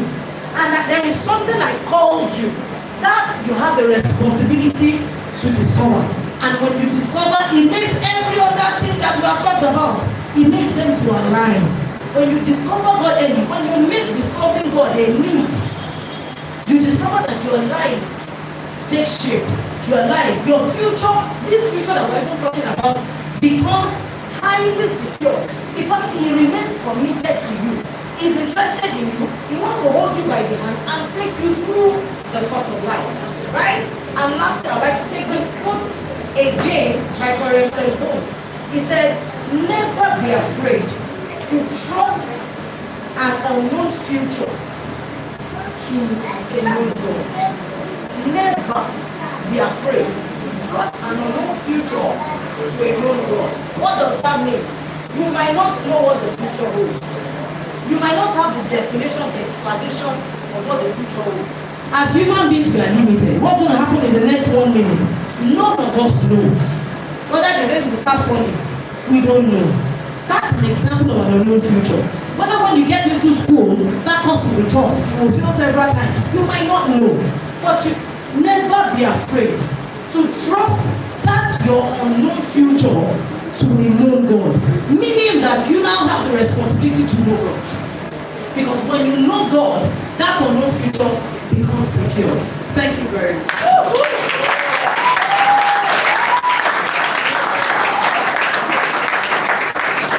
A round of applause for Miss Lydia. Okay, is there anyone with questions? Okay.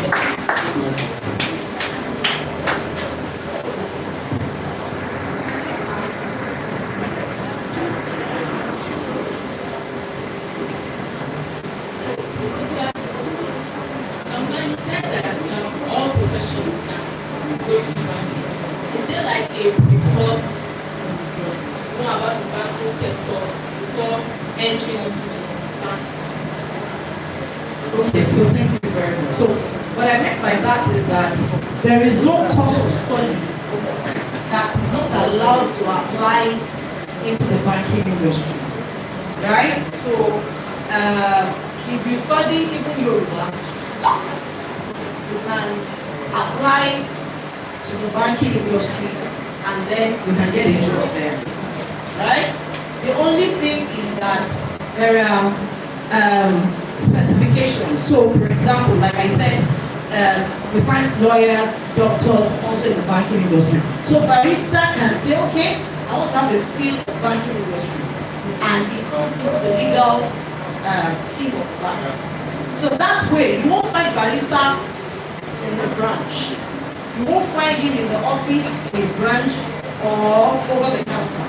You will likely not come across him physically. He is just part of a team that is writing the legal documents of the bank, is giving legal advice to the bank, is representing the bank on legal matters, and all of that. Do you understand? So there are, yes, and when it comes to professional certification, for example, there is certification to be a banker, Chartered Institute of Bankers, CIBS, is a certification in that field, right?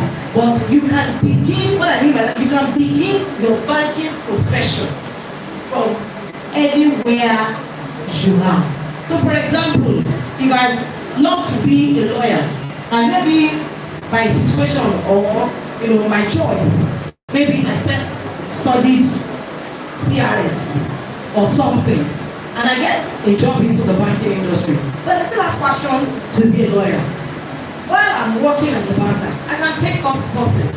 I can go for to get my LLBs, right?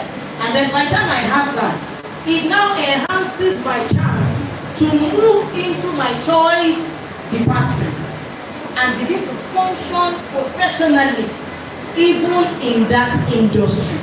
Do you understand? So basically, banking is the largest industry that recruits people. And the interesting thing also is that the pay is also, competitive. You have, bankers as one of the very paid people, across the country. So I don't know if I answered your question. Any other question?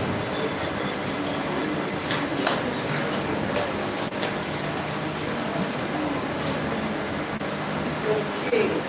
So what is the difference between accounting and economics? Okay, so those are two different fields, right? Accounting has to do with understanding financial statement, financial books, being able to keep record keeping, bookkeeping and all of that, being able to manage, financial records, across different industries. So accounting in oil and gas is different from accounting in banking, it's different from accounting in FMCGs and all of that. Okay, but as you migrate, as you advance your career, you begin to move into your professional field. So that's why I say that it's important that you discover yourself. Know what you are wired for. Know what, like myself, I studied accounting very degree. Why did I study accounting? Because my father was a veterinary doctor and he wanted all his children to be professionals. So my brother, some studied medicine, some studied medicine and engineering, law, and I looked at it, what is that? It's a multi-professional course. And then I entered accounting. Yes, I graduated as an accountant. Only for me to discover that this is not really. After I got my first job as an accountant, I knew that I wasn't factored for this. So I moved into human resource management. That's why you heard in my citation that I have professional certification, and of course when I even did my master, I majored in human resource management. I saw that okay, I do better with people management, and that's what I'm even doing in banking as of now. Do you understand? So, but as you discover yourself and you advance your career, you begin to navigate, you begin to narrow down on your choices. Is accounting hard? No, accounting is not hard. Please, and now that I've given my own story, I did not leave because accounting is hard. No, I dropped accounting because it wasn't just my thing. I am wired to connect. I want to meet with people. I want to talk. I want to engage. I want to network. Not just sit down somewhere behind at the back office and I'm working on figures and data. That's one. But accounting is hard. By extension, there is no course that is hard. I know PRIMAX should have taught you that. Or maybe if you wait a bit longer, you will understand. You will learn that from PRIMAX University. And there is no difficult course or subject anywhere. It depends on your disposition to it that makes it what it is to you. What are the things that must do studying accounting? What are the things you must do? I didn't get somebody can help me. If you mean to say what are the things you must do if you want to study accounting, be a commercial class. And interestingly, I was even in that class, study accounting. So be a commercial class, of course take that route, okay, and of course choose accounting as a professional, as a course of study, and then you can now progress. You can become a chartered accountant. And right, there are so many qualifications. It's an icon that you can take advantage of in that field to become a professional accountant. So I don't know if that will be all. All right, thank you all so much for having me. Thank you very much, my round of applause for.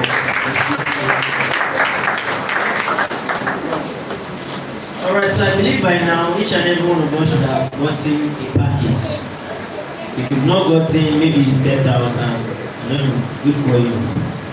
But yeah, so right now we'll be going into an interesting session, and we'll be inviting some students to come, and this session is called Mimic Your a Friend, a Teacher, a Lecturer in I'm not in school. So yeah, this is a mimicking session. Yeah, so if you are if you want to show us your talents by mimicking one of our tutors, our teachers, a friend, anybody, anyone. See, if you don't come out, me, I'll ask you a question. So is there anybody? Nobody happy? Nobody happy? Alright, so me, I have a question for you. Yes, so the speaker that spoke last now, that's CA, Miss Yesterday, she quotes one Bible verse that says something about in the belly. I mean, how many of us remember that verse? Also, so who can tell us where that Bible verse is? We have a lot of scholars in the house, Bible scholars. Alright, so we have one person. Oh yeah, no. Jesus, she said Simeon 1 verse 5, is that correct? Okay, so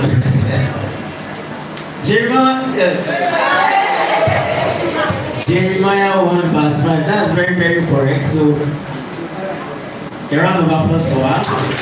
And it's not just that, she's winning something from me, and it's with me here. So Miss Solani, can you come forward? Let me give you what I have with me. So you should know that you answer a question. There's a lot of things to give out. So we'll be giving you one of PRIMAX University customized notebook. See, this is very expensive to change it. We bought it $1. Thank you very much. So you can have a seat. Let's a round of applause for our please. So should I ask another question? You know our speaker brought out pounds. I have one currency in my pocket. So I should bring it out. You know as she was squeezing that money, it was paying me. Like it was, she was squeezing my I said, man, please stop. Almost 40,000 naira she was So, alright, so I have one more question for one person, and the question is, she also gave a quote. You have 5 seconds to raise up your hand. Who gave that quote? For those of us that have no, but I know you cannot get it. Somebody, okay, I can see someone raising up their hand. After you have checked it, thank you very much. Oh yeah, somebody, anybody? Hey, 2 more. You know it, but there's no gift to. If you see answer, can I see your hands? Oh yeah, now she has an answer. Please, can someone give her the mic? Thank you very much. Please, be as dramatic as possible. You have to get the right pronunciation, everything. So what's the person's name? Again. Yes, so Maria what? Cassie. That's the one I have here. Okay, Ben Cassie. Okay. Last chance.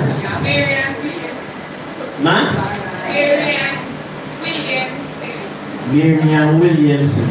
Is that correct? Yes. Is that correct? Yes. Is that correct? Yes. Because nobody answered, it's not correct yet.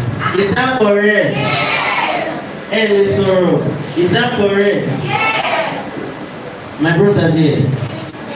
Yes, you. Can you send? Yes. Yeah. Is it correct? And I can listen. So a round of applause for her.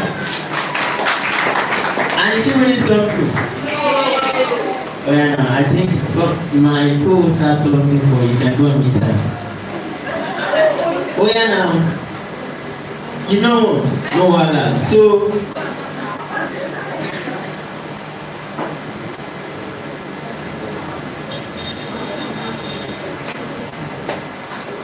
alright, so PRIMAX just said there are more things to give out. She gets. So please pay attention.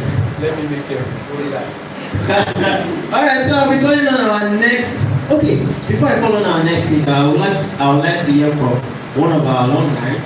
And because of time, please be time conscious and please just keep the time. She gets. You have like 1 second to come and see whatever it is you want to say. So, with a round of applause, kindly welcome on stage a chartered accountant. Ishola Motolani. She's a chartered. She has money. Every step she takes is gone. She's not chartered yet. Good afternoon, everybody. Good afternoon, our distinguished speakers. Good afternoon, alumni. Good afternoon, CEO. Thank you so much for this opportunity. Good afternoon, our dear parents. Thank you so much. Good afternoon, great tutors.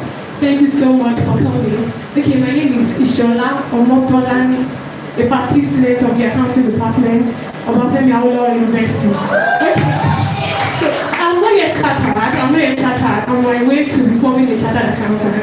Okay, so I'm here to just talk about how PRIMAX University has been a place like home, basically. PRIMAX University is home. PRIMAX University has been a training ground for me because when I finished secondary school, I was so anxious to get into the university. Lo and behold, I could not, my first jam was quite okay, but my consistency was not so good. So my sister told me about PRIMAX University. I found myself in PRIMAX University. I met amazing people. Most of my friends now, I met them in PRIMAX University. I'm so grateful to be in PRIMAX University. PRIMAX University is a place where you will learn, unlearn, relearn, and you will be built up. Competition spirit, good competition spirit, you learn from PRIMAX because you have to do like several tests, exams. They will place your result on the wall. You will not want to fail. So PRIMAX University is home. PRIMAX University is where you want to be. And I pray the Lord will help every one of us in Jesus' name. Thank you so much.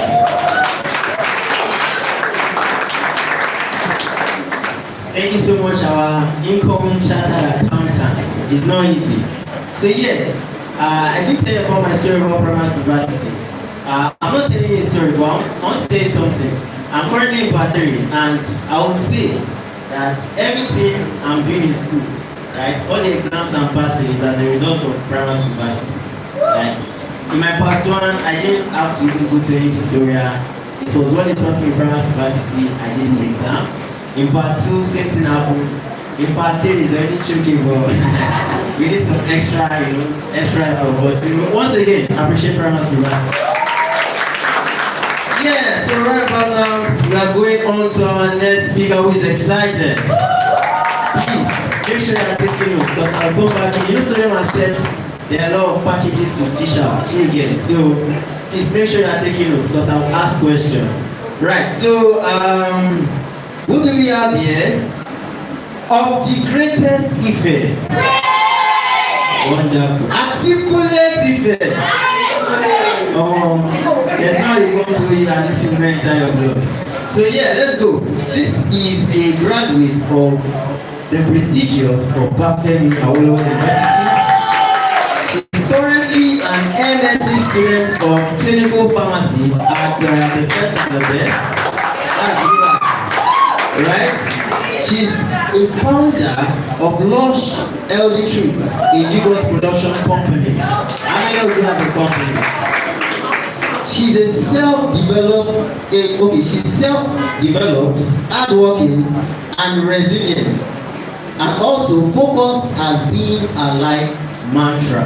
So with a resounding applause, I want you to welcome on stage our pharmacist, Bello Shakira Adiola.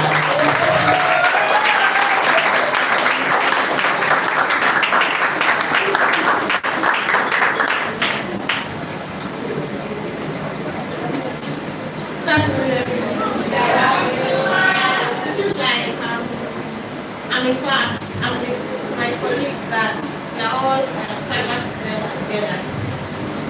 So when Ambassador Ismail told me about this program, those staff have been thinking why don't we talk about it. So I was even asking, what do you want to talk about? Because I know that people hear these things every single day. I can count up to 10 children, not children, I can count up to 10 students that I have personally taught to PRIMAX University. So it's as if me and PRIMAX, we are together. My baby sister is studying medicine now, all thanks to God and PRIMAX University. I have studying pharmacy, I have my studying pharmacy, I'm not studying nursing, the Pfizer studying nursing. I can count and count and count.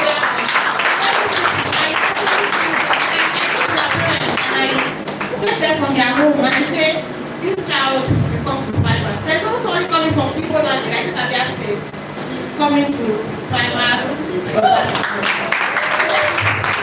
That shows the high level of confidence that I have in PRIMAX University.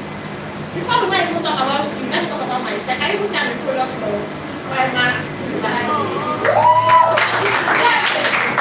It's so frustrating that myself and my mother have colleagues at the university. When we were growing, so when we didn't even know anything, our mother has always been and thank God today that God has used to make impact in the lives of people, young people, old people, parents, and so much more. So you know, when thinking about this, I don't know, maybe wants to talk about, everybody wants to talk as a pharmacist, but then I told myself that I'm going to come here, come and gist, tell you stories, so to say, acting stories, and so much more. The word I will start with is that the world has changed. It's not even, it's changing again. The world has totally changed. Different from when myself, when I was in secondary school, when the accountant, the banker was in secondary school, she mentioned that she was an art student, and she eventually found her way to study accounting. Now, it cannot happen like that again because they removed so many courses. Like when I was in school, as a science student, I could still finish university and go and study economics. Sorry, I finished secondary school and still going to commercial courses. But now they don't do it like that again. Once you chose the lane, you have to follow that path, and it makes it tough. And that's why I mean by saying the world has really changed. Yeah? Okay, and that's what I mean by saying that the world has really changed. And there are so many distractions again. Apart from the world changing, syllabus and all, there are so many distractions that sometimes I tell myself that I'm grateful that I'm not of this generation. Like I'm not just in the stage where I have to write my head, with this Instagram and TikTok, how will I be focused? So I'm very grateful, and I know that.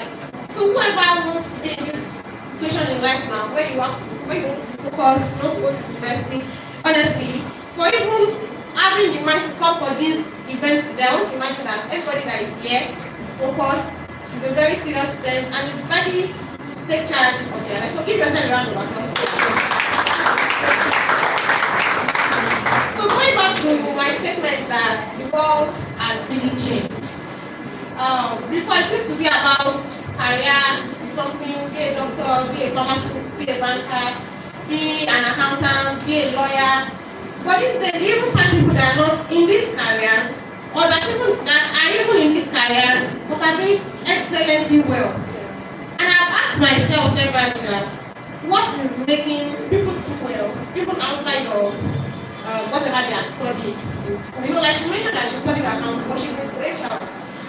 And one thing that I've been able to pinpoint that this is of benefit to people is when you know what you want for yourself and you are able to follow it.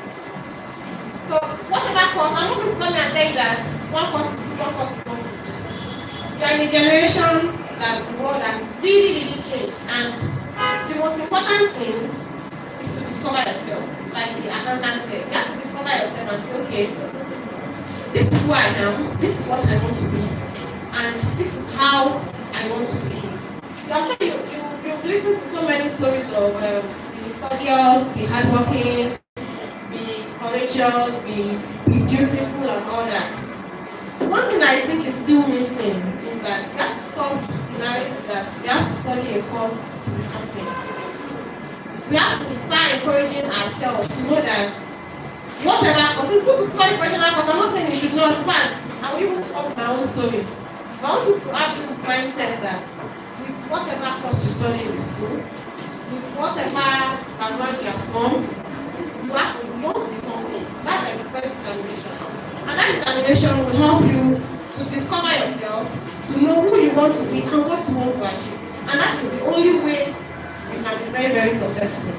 And make sure that you're the same man, when you're in PRIMAX, trust me, if you like, don't. There was, I have a father-in-law that the child used to attend ISI.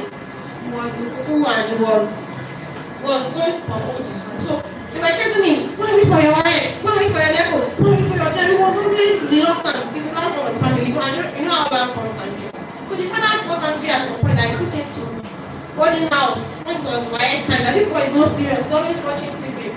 So this boy came after the white and jam and all that. He had was just right at similar. And the mother and my son took him to PRIMAX. One month was jam lesson. You know that within that space of 1 month, it feels changed. Like they stopped begging him to read. The mother said, we're passing by his room at night and you will see him reading. So, you know, that was the confusion I had that whoever is in PRIMAX is in the right place. Nobody changed him anything. During that year, that was 2 10, he had 27 over 30 and he was admitted in very circumstantial. But his last best friend is CPC. When he even had, he had the merit point already. So no, when I see people that you have, I don't know the privilege that you have. You don't know the kind of opportunity that you have, honestly. A lot of children are outside, they don't even have this kind of guidance. So I'm so at peace that whoever is in PRIMAX is here for everything. And we definitely get what they want. They do all this mentoring section, talk every time. But one thing I want to come and talk about yesterday, like I said, is that I want us to know that you have to discover yourself. Discovering yourself is like the most important thing to become successful in life.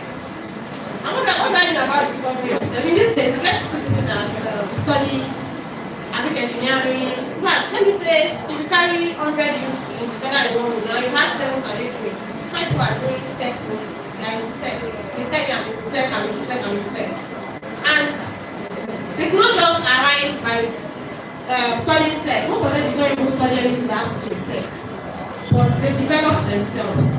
So my own main discussion here today is that I want to talk about self-development.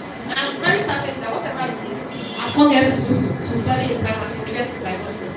But I want to encourage every one of us here today that we should learn what they call self-development. Are you with me? Yes. And I may ask you, what do you think self-development is? Can anybody answer? Nobody knows.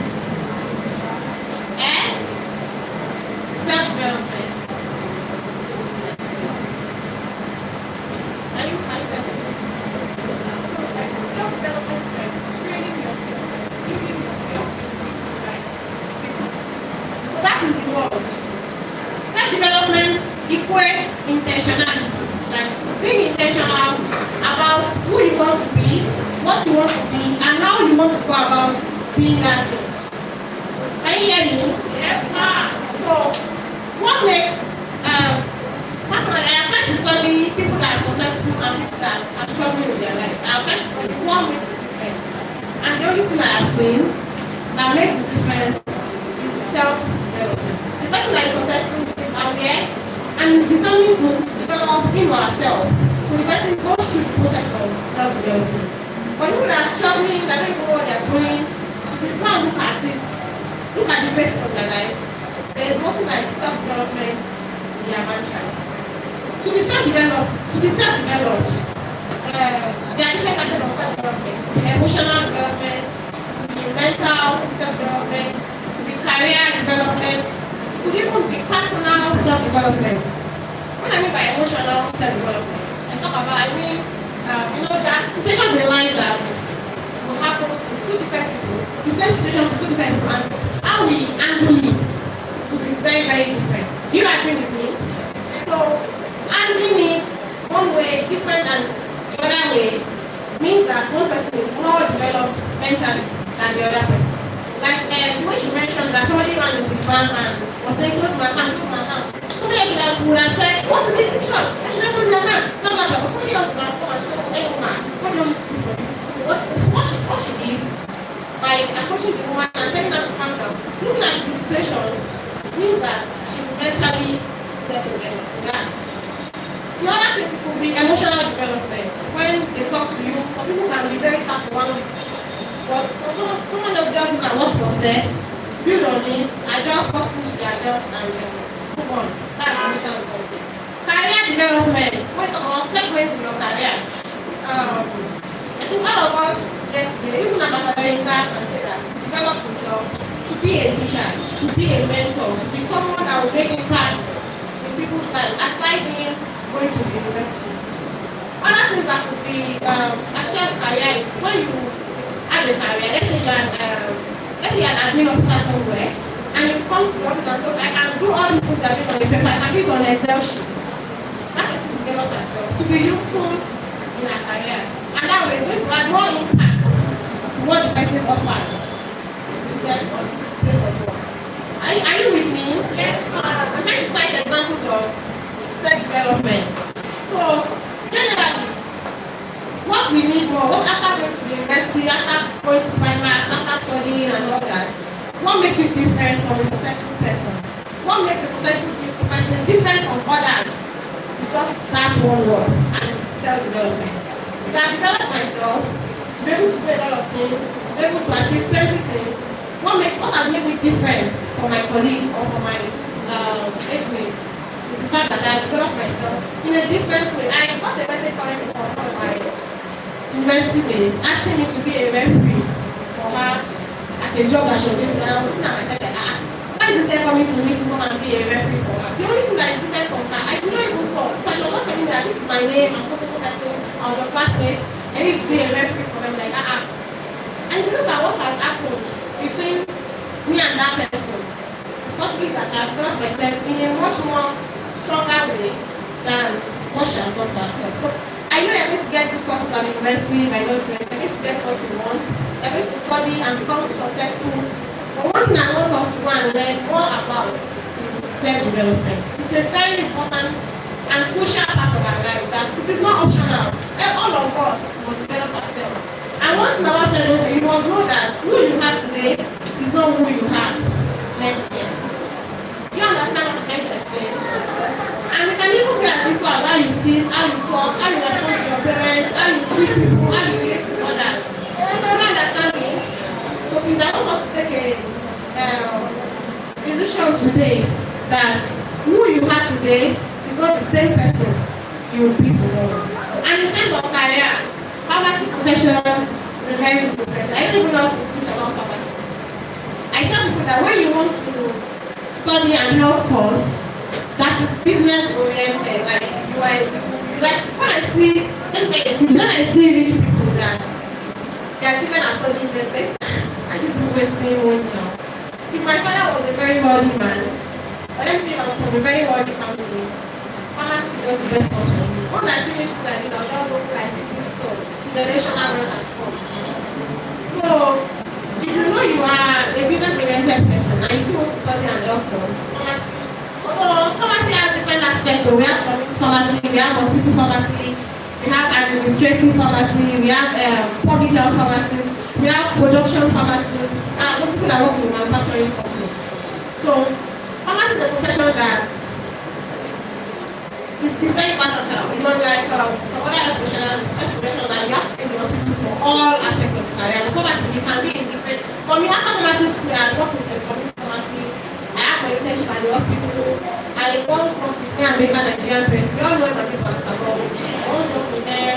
You know, when I was serving, I was also volunteering with NGO. So pharmacy is very, very versatile. And it's a question that if you're not careful again, you waste your time because you're thinking, you have to be very focused and know what you're doing. So, if you think that you don't want to study medicine, nursing, pharmacy is a very good one. If you don't have one, tell them that I said, go and study pharmacy. People are going to build generational wealth, unlike some of us that are just coming to struggle and all that. So, let me say shortly about myself, about my own life, before I round up. I gained admission into Oklahoma University to study coding. After 3 years, I studied coding and I was there for 2 years, so I'm 100 level, 200 level. But I was focused on no. In our own generation, we are not doing professional course. I'm wasting your time. Because if I went studying coding, I was very scared for my life. I was successful. I started learning tailoring, band making, catering. I was learning all kinds of hard works because I didn't know what to do. And I knew my parents were strong. I didn't want to finish one now, go back to them, to give me this and that. So I was really hustling to learn something on new coding. So eventually I left coding when I made my 300 level. I went to start pharmacy. And I can tell you that that's like one of the best decisions I've made for myself. Even at times that I'm not using pharmacy to make money, the connect, the links, the friendships, the relationship I've been able to create as a pharmacist has really helped my life a lot.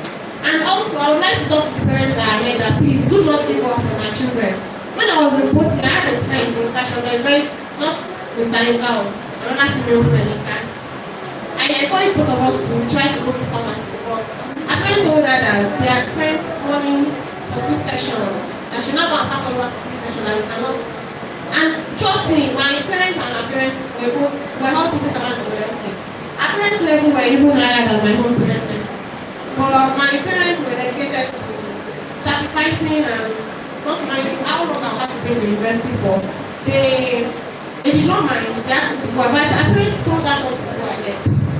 Today she has gone to PGD education. She has just been going back and forth. For me, that is better than going to pharmacy and done.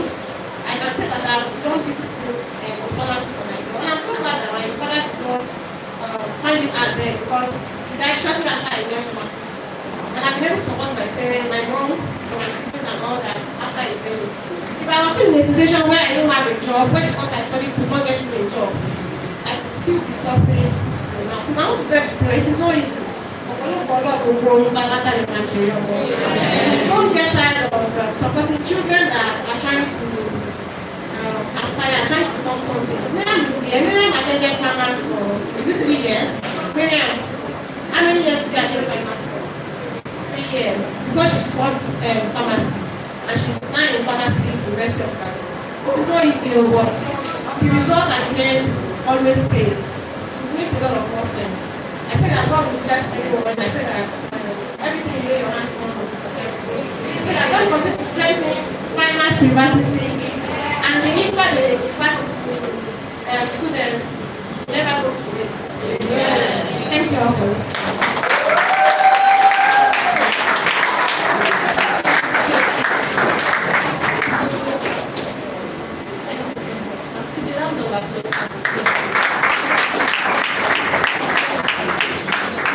Questions? Do we have any? Questions? Question. Alright, thank you. So to those of you that have questions, please, you can still write your questions and keep it. There's a general section for questions where we attend to everything. So pharmacist Adiola, thank you so much. I used to call you Adiola when we were in school. They used to call me Wasiu. So, and she was my friend. We gained admission to Obanfemiolo University together. I gained admission to study microbiology. She got Botany, although from Botany, at the time that I think I used to be free, Adiola, how did we even meet? Because at the time that I used to be free, almost everybody on campus knew me. Friends and all. So, and from there, teaching ourselves tutorial and all of those things. Then she left Boston and went back to pharmacy while we graduated from microbiology. And thank God she followed all those things through. And I'm happy now. This is the generation we are building for you people.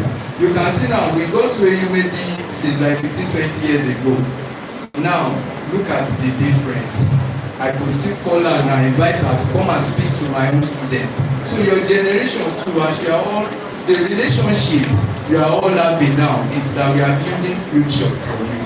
Imagine you have an event and you can select up to like 50 doctors, 50 nurses, will fit your event. The event will be so special that day. Even on your wedding day, I used to tell you, all these people will come on your wedding day and everything will be fine. And that is the generation we are building for you at this moment. So don't give up on your dreams, as she has said. Fight so hard. I'm only talking about her own because we are very close and she brought up to, as she has said, up to like 10 students for me. Now imagine that those days we are fought. Now imagine that when I was supposed to support her dream, I fought her. Imagine that I did not support my own dream. And now she's giving me money. I'm giving her courage because I don't have money. So God bless you. So God bless you. If I may say, round of applause for her again. Is better?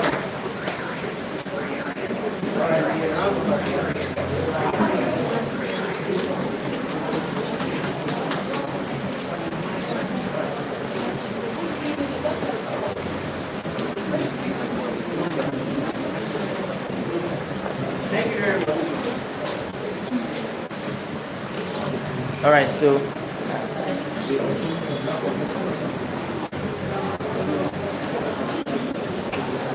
can we all hear me? You know this kind of things happen in school when the lecturer is teaching and the mic goes out. Then he starts screaming.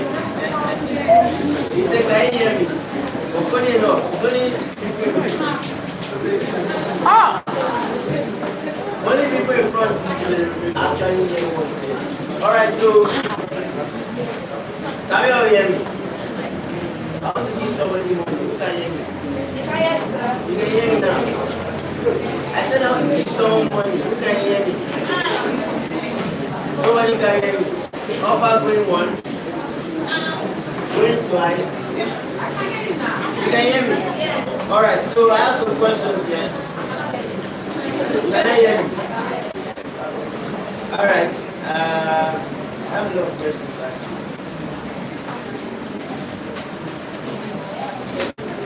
Can I proceed?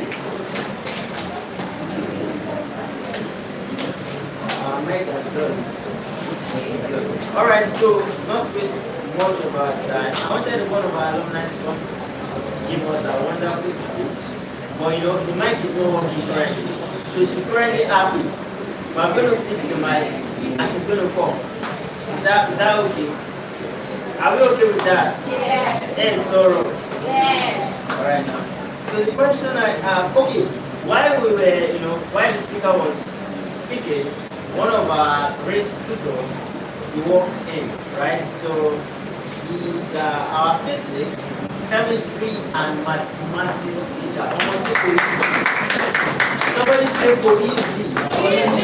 Right? So John very appreciates and welcome that Mr. Pizza in Victoria.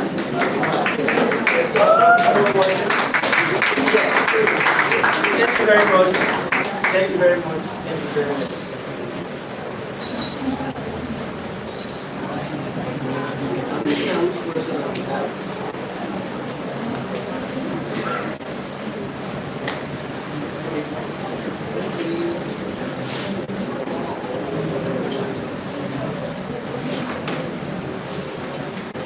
Alright, so I'll be calling on stage my host while she comes to get ready to call out our next speaker. So, with a round of applause, welcome on stage Precious.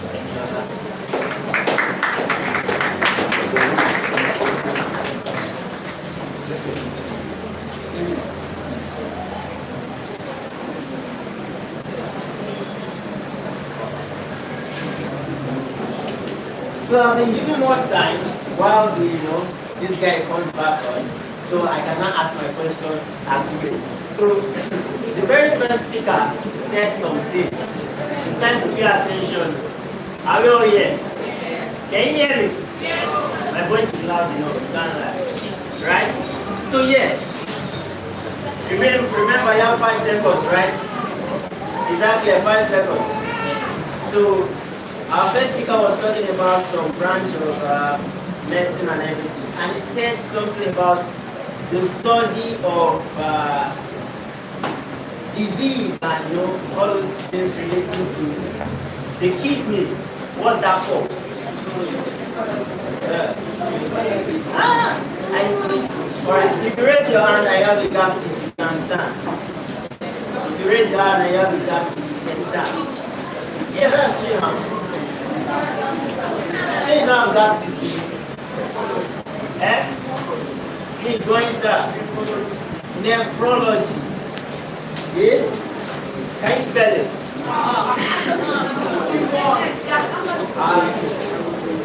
Is it? I want to give you something now. So you have to work for it. Yeah?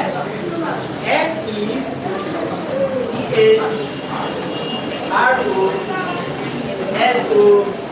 A round of applause for what's your name? You can come forward. Come forward. Yeah, what's your name? Mikey. Everything. So everything is winning one of our PRIMAX. It's not free. Shake it. And it's not normal price. So a round of applause for him as we go back to the seat. Now I have some extra gifts. Shake it. You want this one? Are you paying attention? I have something extra and it's my bag. If you see my bag is very heavy. Shake it. So there are a lot of gifts inside. So the next question I have is, yes, see from our first speaker. This time around, I'll be pointing fingers. I noted some people that were not paying attention. So I want to point fingers now. So this question, Kenneth, I can see you're paying a lot of attention. So this question is directed to you. Kenneth Williams. Yeah, Kenneth. Yeah, I'm talking to you. Yes, can you please stand? Can you please stand? I have a question for you. It's a two-way thing. If you get it right, you get something. If you don't get it, you remain standing. You remember the old days. Alright, so the question is, our speaker said something about one of the qualifications in the medical line. In Nigeria, it is called MBBS. Wonderful. So he called the name of another state, or should I say country, and he called another qualification for it. So what is that state, and what is that qualification? I can see one man shining teeth. He's so happy to answer the question. Oh yeah, now, Kenneth. Go idea.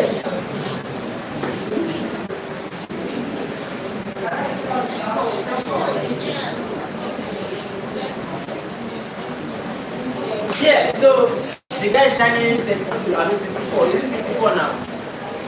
What's the law? I have another person. Yeah, you. Find yourself. If I cannot hear you, what's the law? So what's the answer? MD, Managing Director. Okay. Doctor, Medicine Doctor. Wow. I never had that. Doctor of Medicine. Our mommy here said, yeah, okay, that's correct. So the second one, I don't know now, the main one. Yeah, what's the second? Georgia.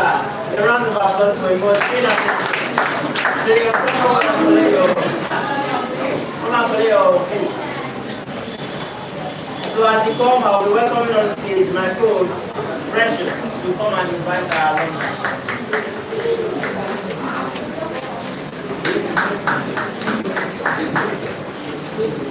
Hi everyone. Hi. We are not tired. So I don't know if you noticed when our alumni, when they were talking, they were just telling you about how sweet PRIMAX is, how rosy, how PRIMAX is a family and all. I have some people I want to call on now, and they will tell me about the shades, about the difficulties and everything. So you don't just think that you just come to PRIMAX and they will just give you brain. Mr. Felix will just be like, alright, take the intelligence and character. So I'll be calling on Sister Oluwashofumi.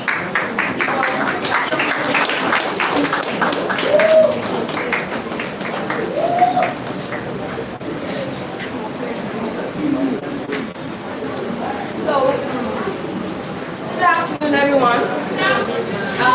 Actually, I was invited to come and tell you about the shege of coming to PRIMAX. So I'll not sugarcoat anything. I'll not be brutal, but I'll not sugarcoat things.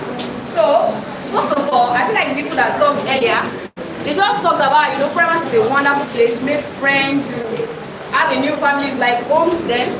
Of course, it's a wonderful place. It can also be like, it's like holiday, prime place. I'm not bad to PRIMAX, so you just have to be sincere. So, for example, now, I remember when I first came to PRIMAX.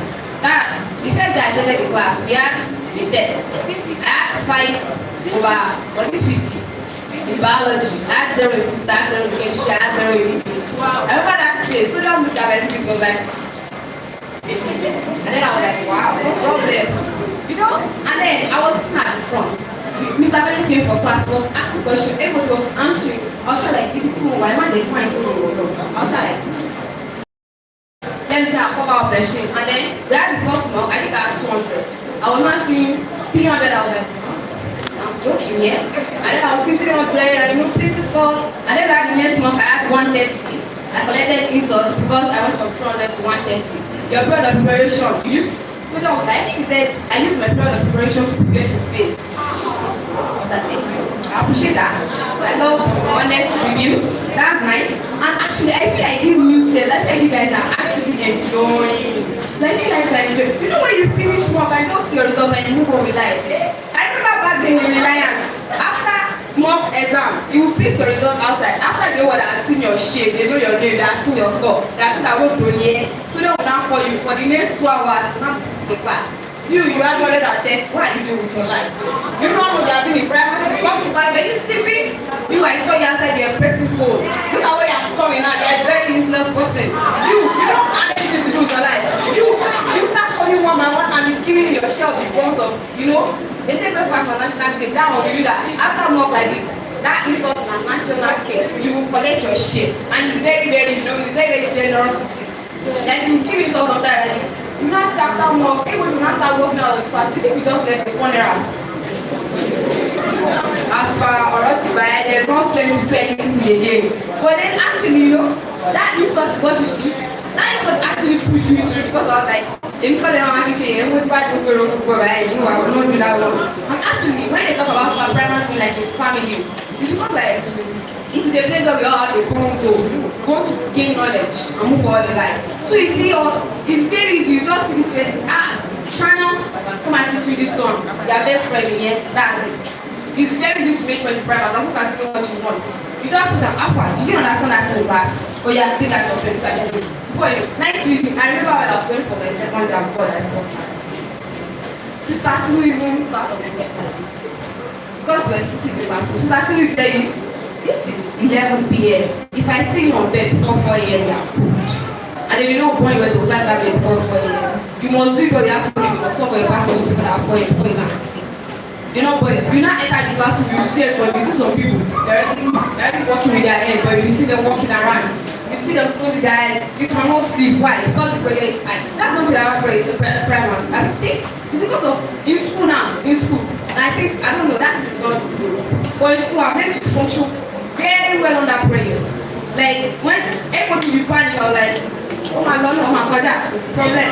I survived PRIMAX, no man, you see that prayer is always high in PRIMAX and everything like that. So like, there's a lot of shaking, but to make it true, I feel like what you guys are lucky, you guys are enjoying the fun part of PRIMAX. PRIMAX is a very fun place, and I think that's really what you want. And you are ready to start the shaking. And you are not coming with the mentality of this place is all butter and cake and sugar and biscuits. Yes, very, very, very fun.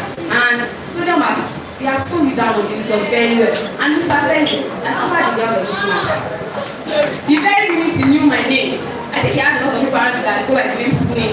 So he entered the class from the back. Fumi, our last topic. Alright. Fumi, give me a summary of this. Fumi, give me a summary of that. So thank God, but PRIMAX is not a bed of roses. It has fun in it. but you survive because the roses have grown the thorn at the end of the day. I don't know if that makes sense or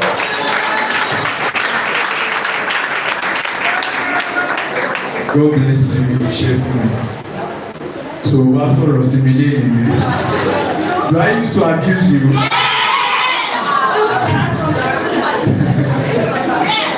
Are you happy with the abuse?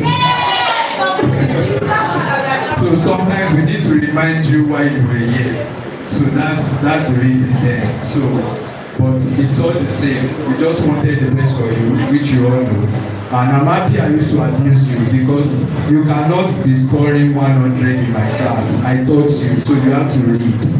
And I'm happy that everything yielded results. Not like we're just trying to push you just to make our money.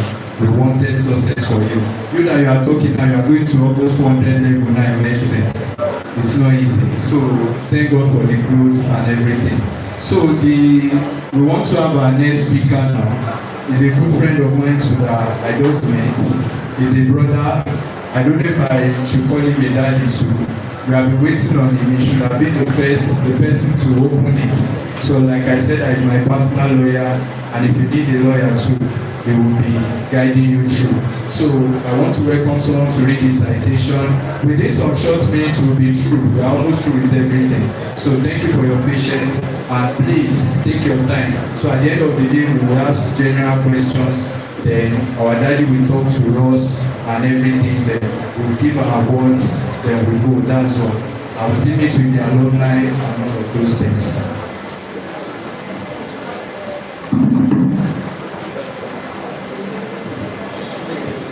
Hello everyone, please are you still with me? If you are with me, say yes. Yes. Are you tired?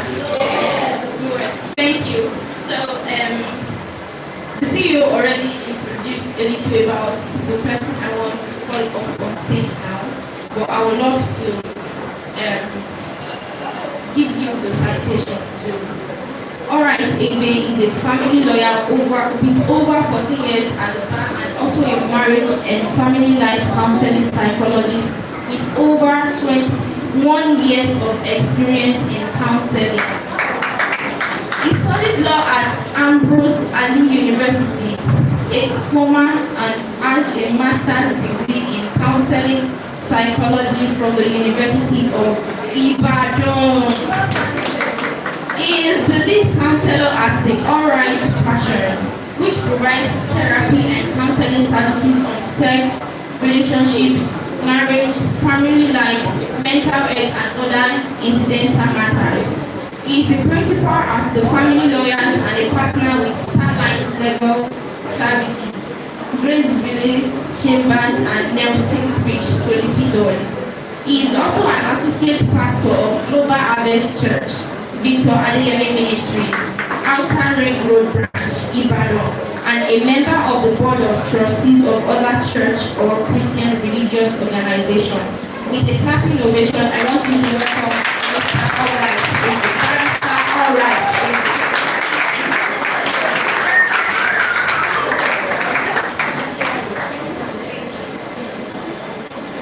Good afternoon, everyone. How are you doing? Thank you, Daddy. Thank you, our mommies. Thank you, the organizers. Thank you, everyone. Thank you for staying to this time. Can you put your hands together for yourself? Okay, today I know that the camera is facing me, right? So I must stay around here. Yes, sir. You are free. I can move. Okay, thank you. So today I'm going to be talking to you as a very young guy, right? Unfortunately, no matter how much we think that we are young, by us standards, I'm no longer a youth, right? I've checked the different conventions, the different policies, and I'm like, man, when I was at your age, when I look at people at my age, I used to see them old. So I believe that's how you are seeing me right now. Thank you. It's good, and I'll still get older. Right? Now, do something for me. Stand up. One. I'll try not to be a lawyer, not to be a pastor, not to be a counselor. I'll just try and be a regular guy around. Can you? Okay, are you standing right now? Because I understand that some of you are tired and I apologize for coming late, but I was telling my former class rep that she needs to find me.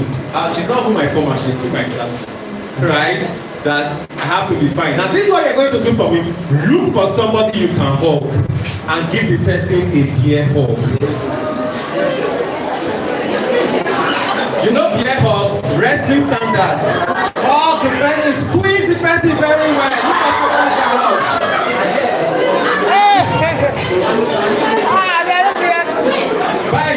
Fine. Is it difficult for you to find one? One person, just one person.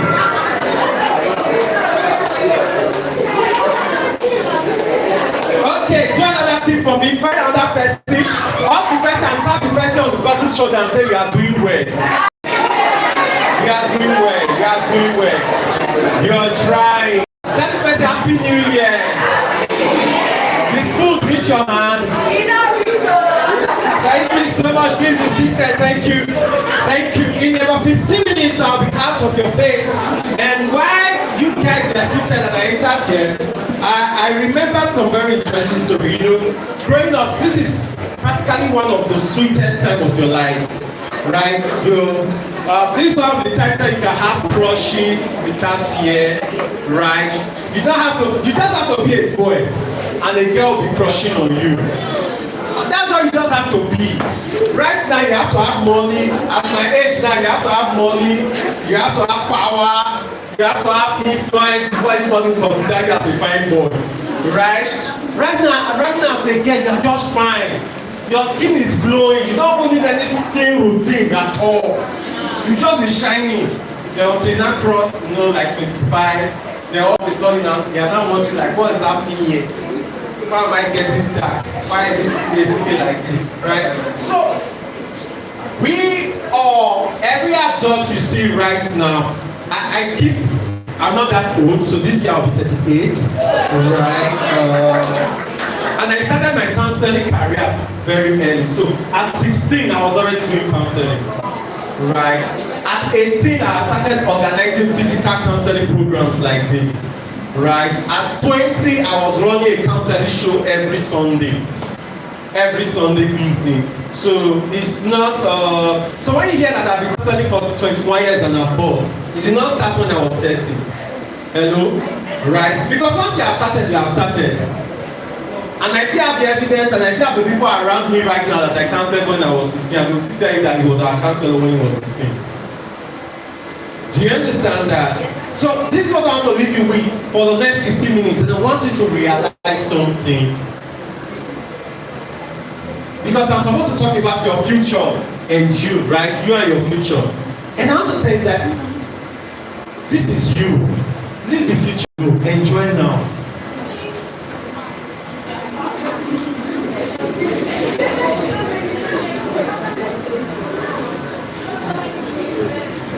Our accountant told us something that you don't know what is going to happen in the next 1 minute. And in an analogy, he said it could just rain.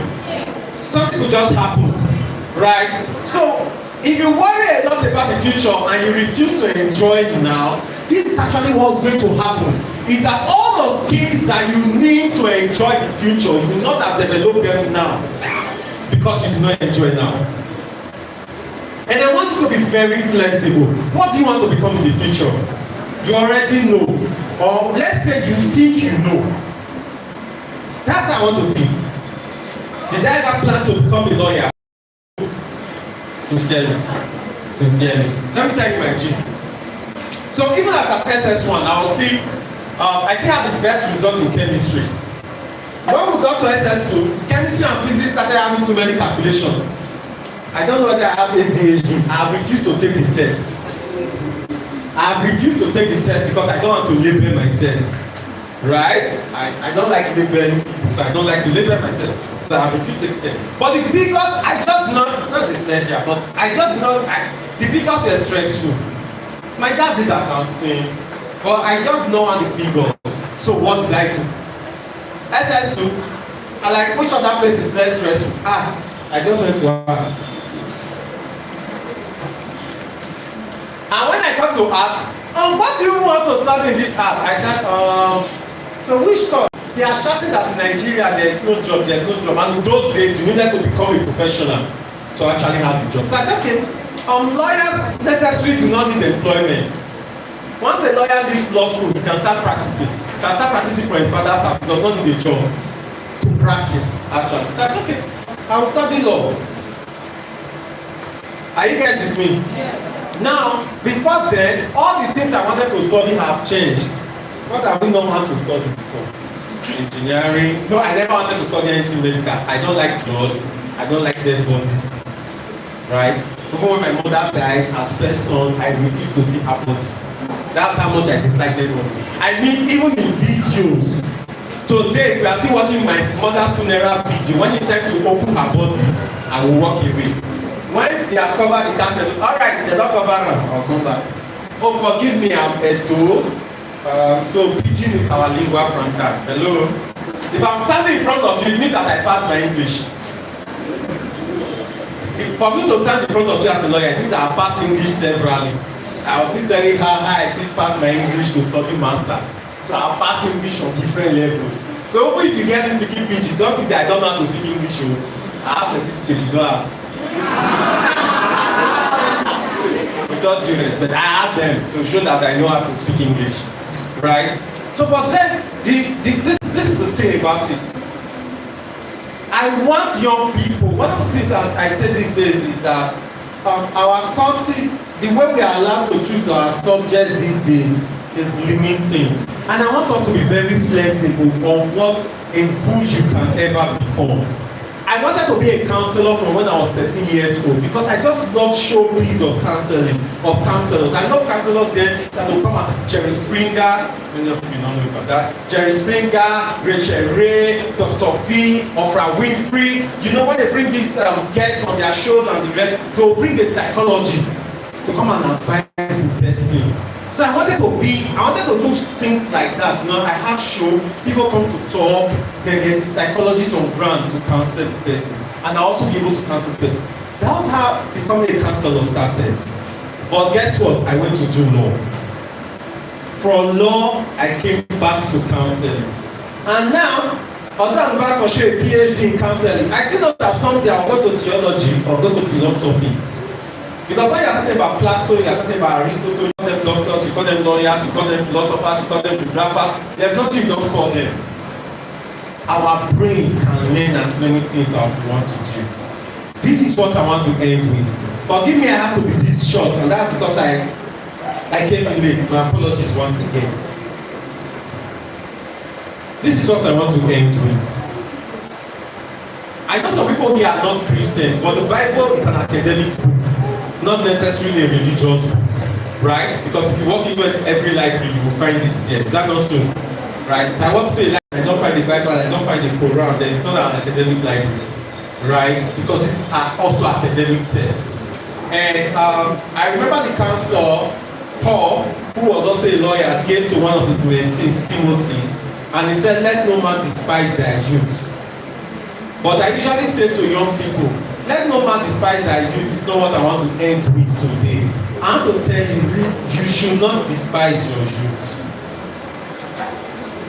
We concluded in my office, we concluded last year in December that we're not going to be employing any person that was older than 25 because any person older than 25 was too old.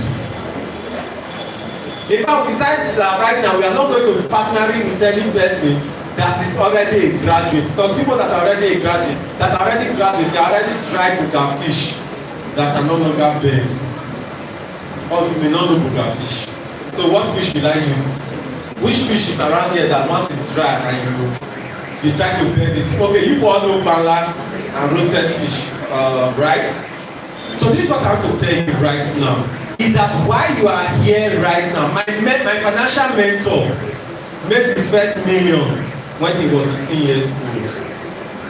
And together we have raised many teenagers who are millionaires today by simply what you do.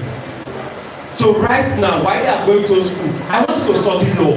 I practice, I think, while I was coming in, you were calling me. And who is the people calling me? Julius Berger. They want me, because my office said, this is the lawyer that is going to do the case for you people. And everywhere they are around me. I still want to be a lawyer. I'm a lawyer. I'll never wear suit when I'm going to court.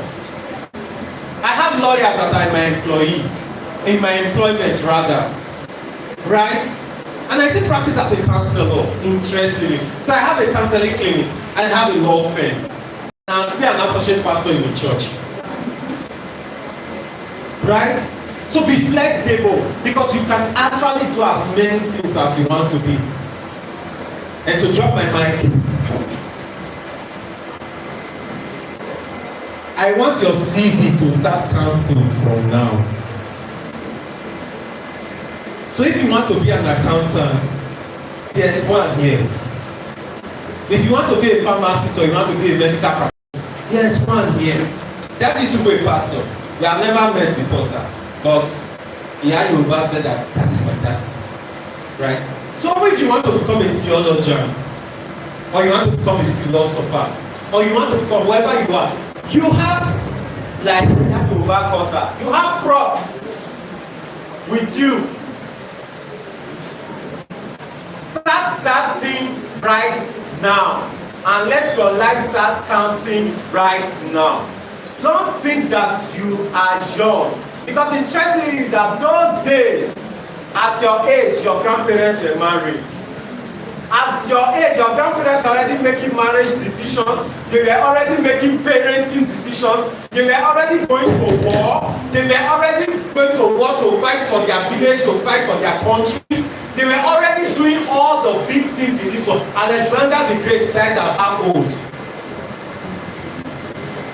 How many of you know how old Alexander the Great, his age? You don't know. Oh, perhaps you have to go back. You are always looking at the future. Maybe that's why you are looking at Dangote. He's too old for you. He's too old for you to look at. There are other people at your age that already done all the stuff. So right now, start. Are you somebody that loves playing game and you are addicted to playing game? I don't have any problem with you having been addicted to playing game. Nah. But are you making money from the game you are playing? Right now, you pay your school fees. Okay, sorry, let's break it down. I'm not talking about Yahoo. Right? I was telling somebody yesterday, I was telling somebody 2 weeks ago that as teenagers and the rest, during holidays and rest, we'll go and work and bring money home. Okay, maybe it's because your parents are rich, our parents were not. So we had to, my mother did not want me working because she died. Then my father started allowing me to work. Right? So when I say I want this particular hairstyle, so you cannot choose your hairstyle because you are not the one paying. If I pay the piper, they pay the tune. Some of you cannot choose the course you want to study because you have never bought one textbook for yourself. Even if you have not bought, you don't go have the friends to go and borrow the right textbooks from. Then your parents are not seeing you going to a library. Anytime they see you on the TV, you are watching entertainment. You want to be a lawyer. At least if we see you in front of the TV, it should be that you are always watching legal movies now. At least we'll be able to say, oh, he's always watching legal movies. But no, it is K-drama.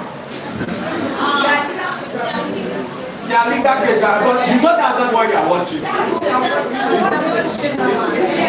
It's the one that the girl did not know that the person was talking to was the manager of the company. Or the son of the CEO.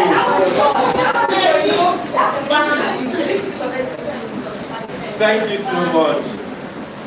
Thank you. I'm done.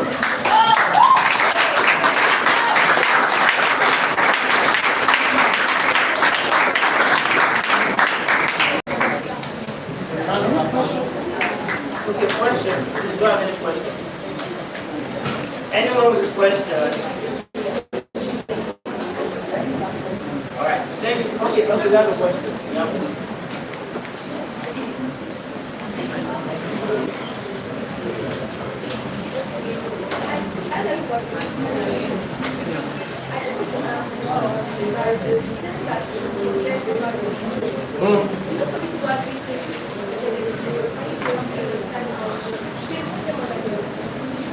Forget about the future. Okay, because I said forget about the future. How do you want me to? Okay, this is how I want to present it again. The future is now. Right? So if you're working towards the future of saying, oh, in the future, I understand when you say in the future, I want to be this and I want to be that in the future. Is that not so? So you are trying to do everything right now to ensure that you are A, B, C, D in the future. Right?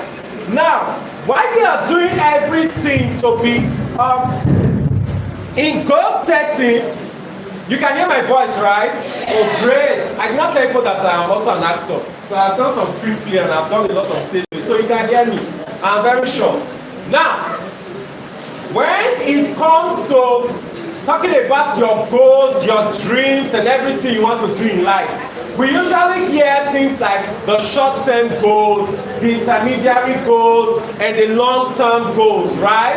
Now, when I said forget about the future, thank you for bringing that question up. I was saying that do not spend all your energy and all your time, do not spend all your youth and spend all the blessings that this age has offered you right now, targeting only the long-term goals without achieving things little by little. So I want to ask you, by the time you're 20 years old, for those who are not yet 20, or by the time you're 30 years old, for those who are not yet 30, if I ask you and I come and I ask you, how was your life like when you were 16? What would be your response? How was your life like when you were 15? Tell me the things you achieved while you were 14 years old. I want to hear about how life was like for you when you were 18 years old. What would be your story at that time? What is it that you will tell me? So I come and tell you that, say, hey babe, please tell me what was 2025 like for you? Gist me, entertain me, make me blush. Make me envy who you were yesterday. It was just 3 days ago, right? Make me envy. Let me become jealous of who you were just 2 years ago. What will you tell me in your life? Right? Yes, you are washing plates for your mother. Okay, that's fine. Because of washing plates for your mother, what hack did you discover? What hack did you discover in washing plates that I can give you a camera right now, I can give you a ring light and you teach other young people the hack of washing plates? At 7 years old, I had a notice in front of my father's house and the notice read Biro Repairer here. Because I knew how to repair all my classmates their biros and they were paying me to repair their biros.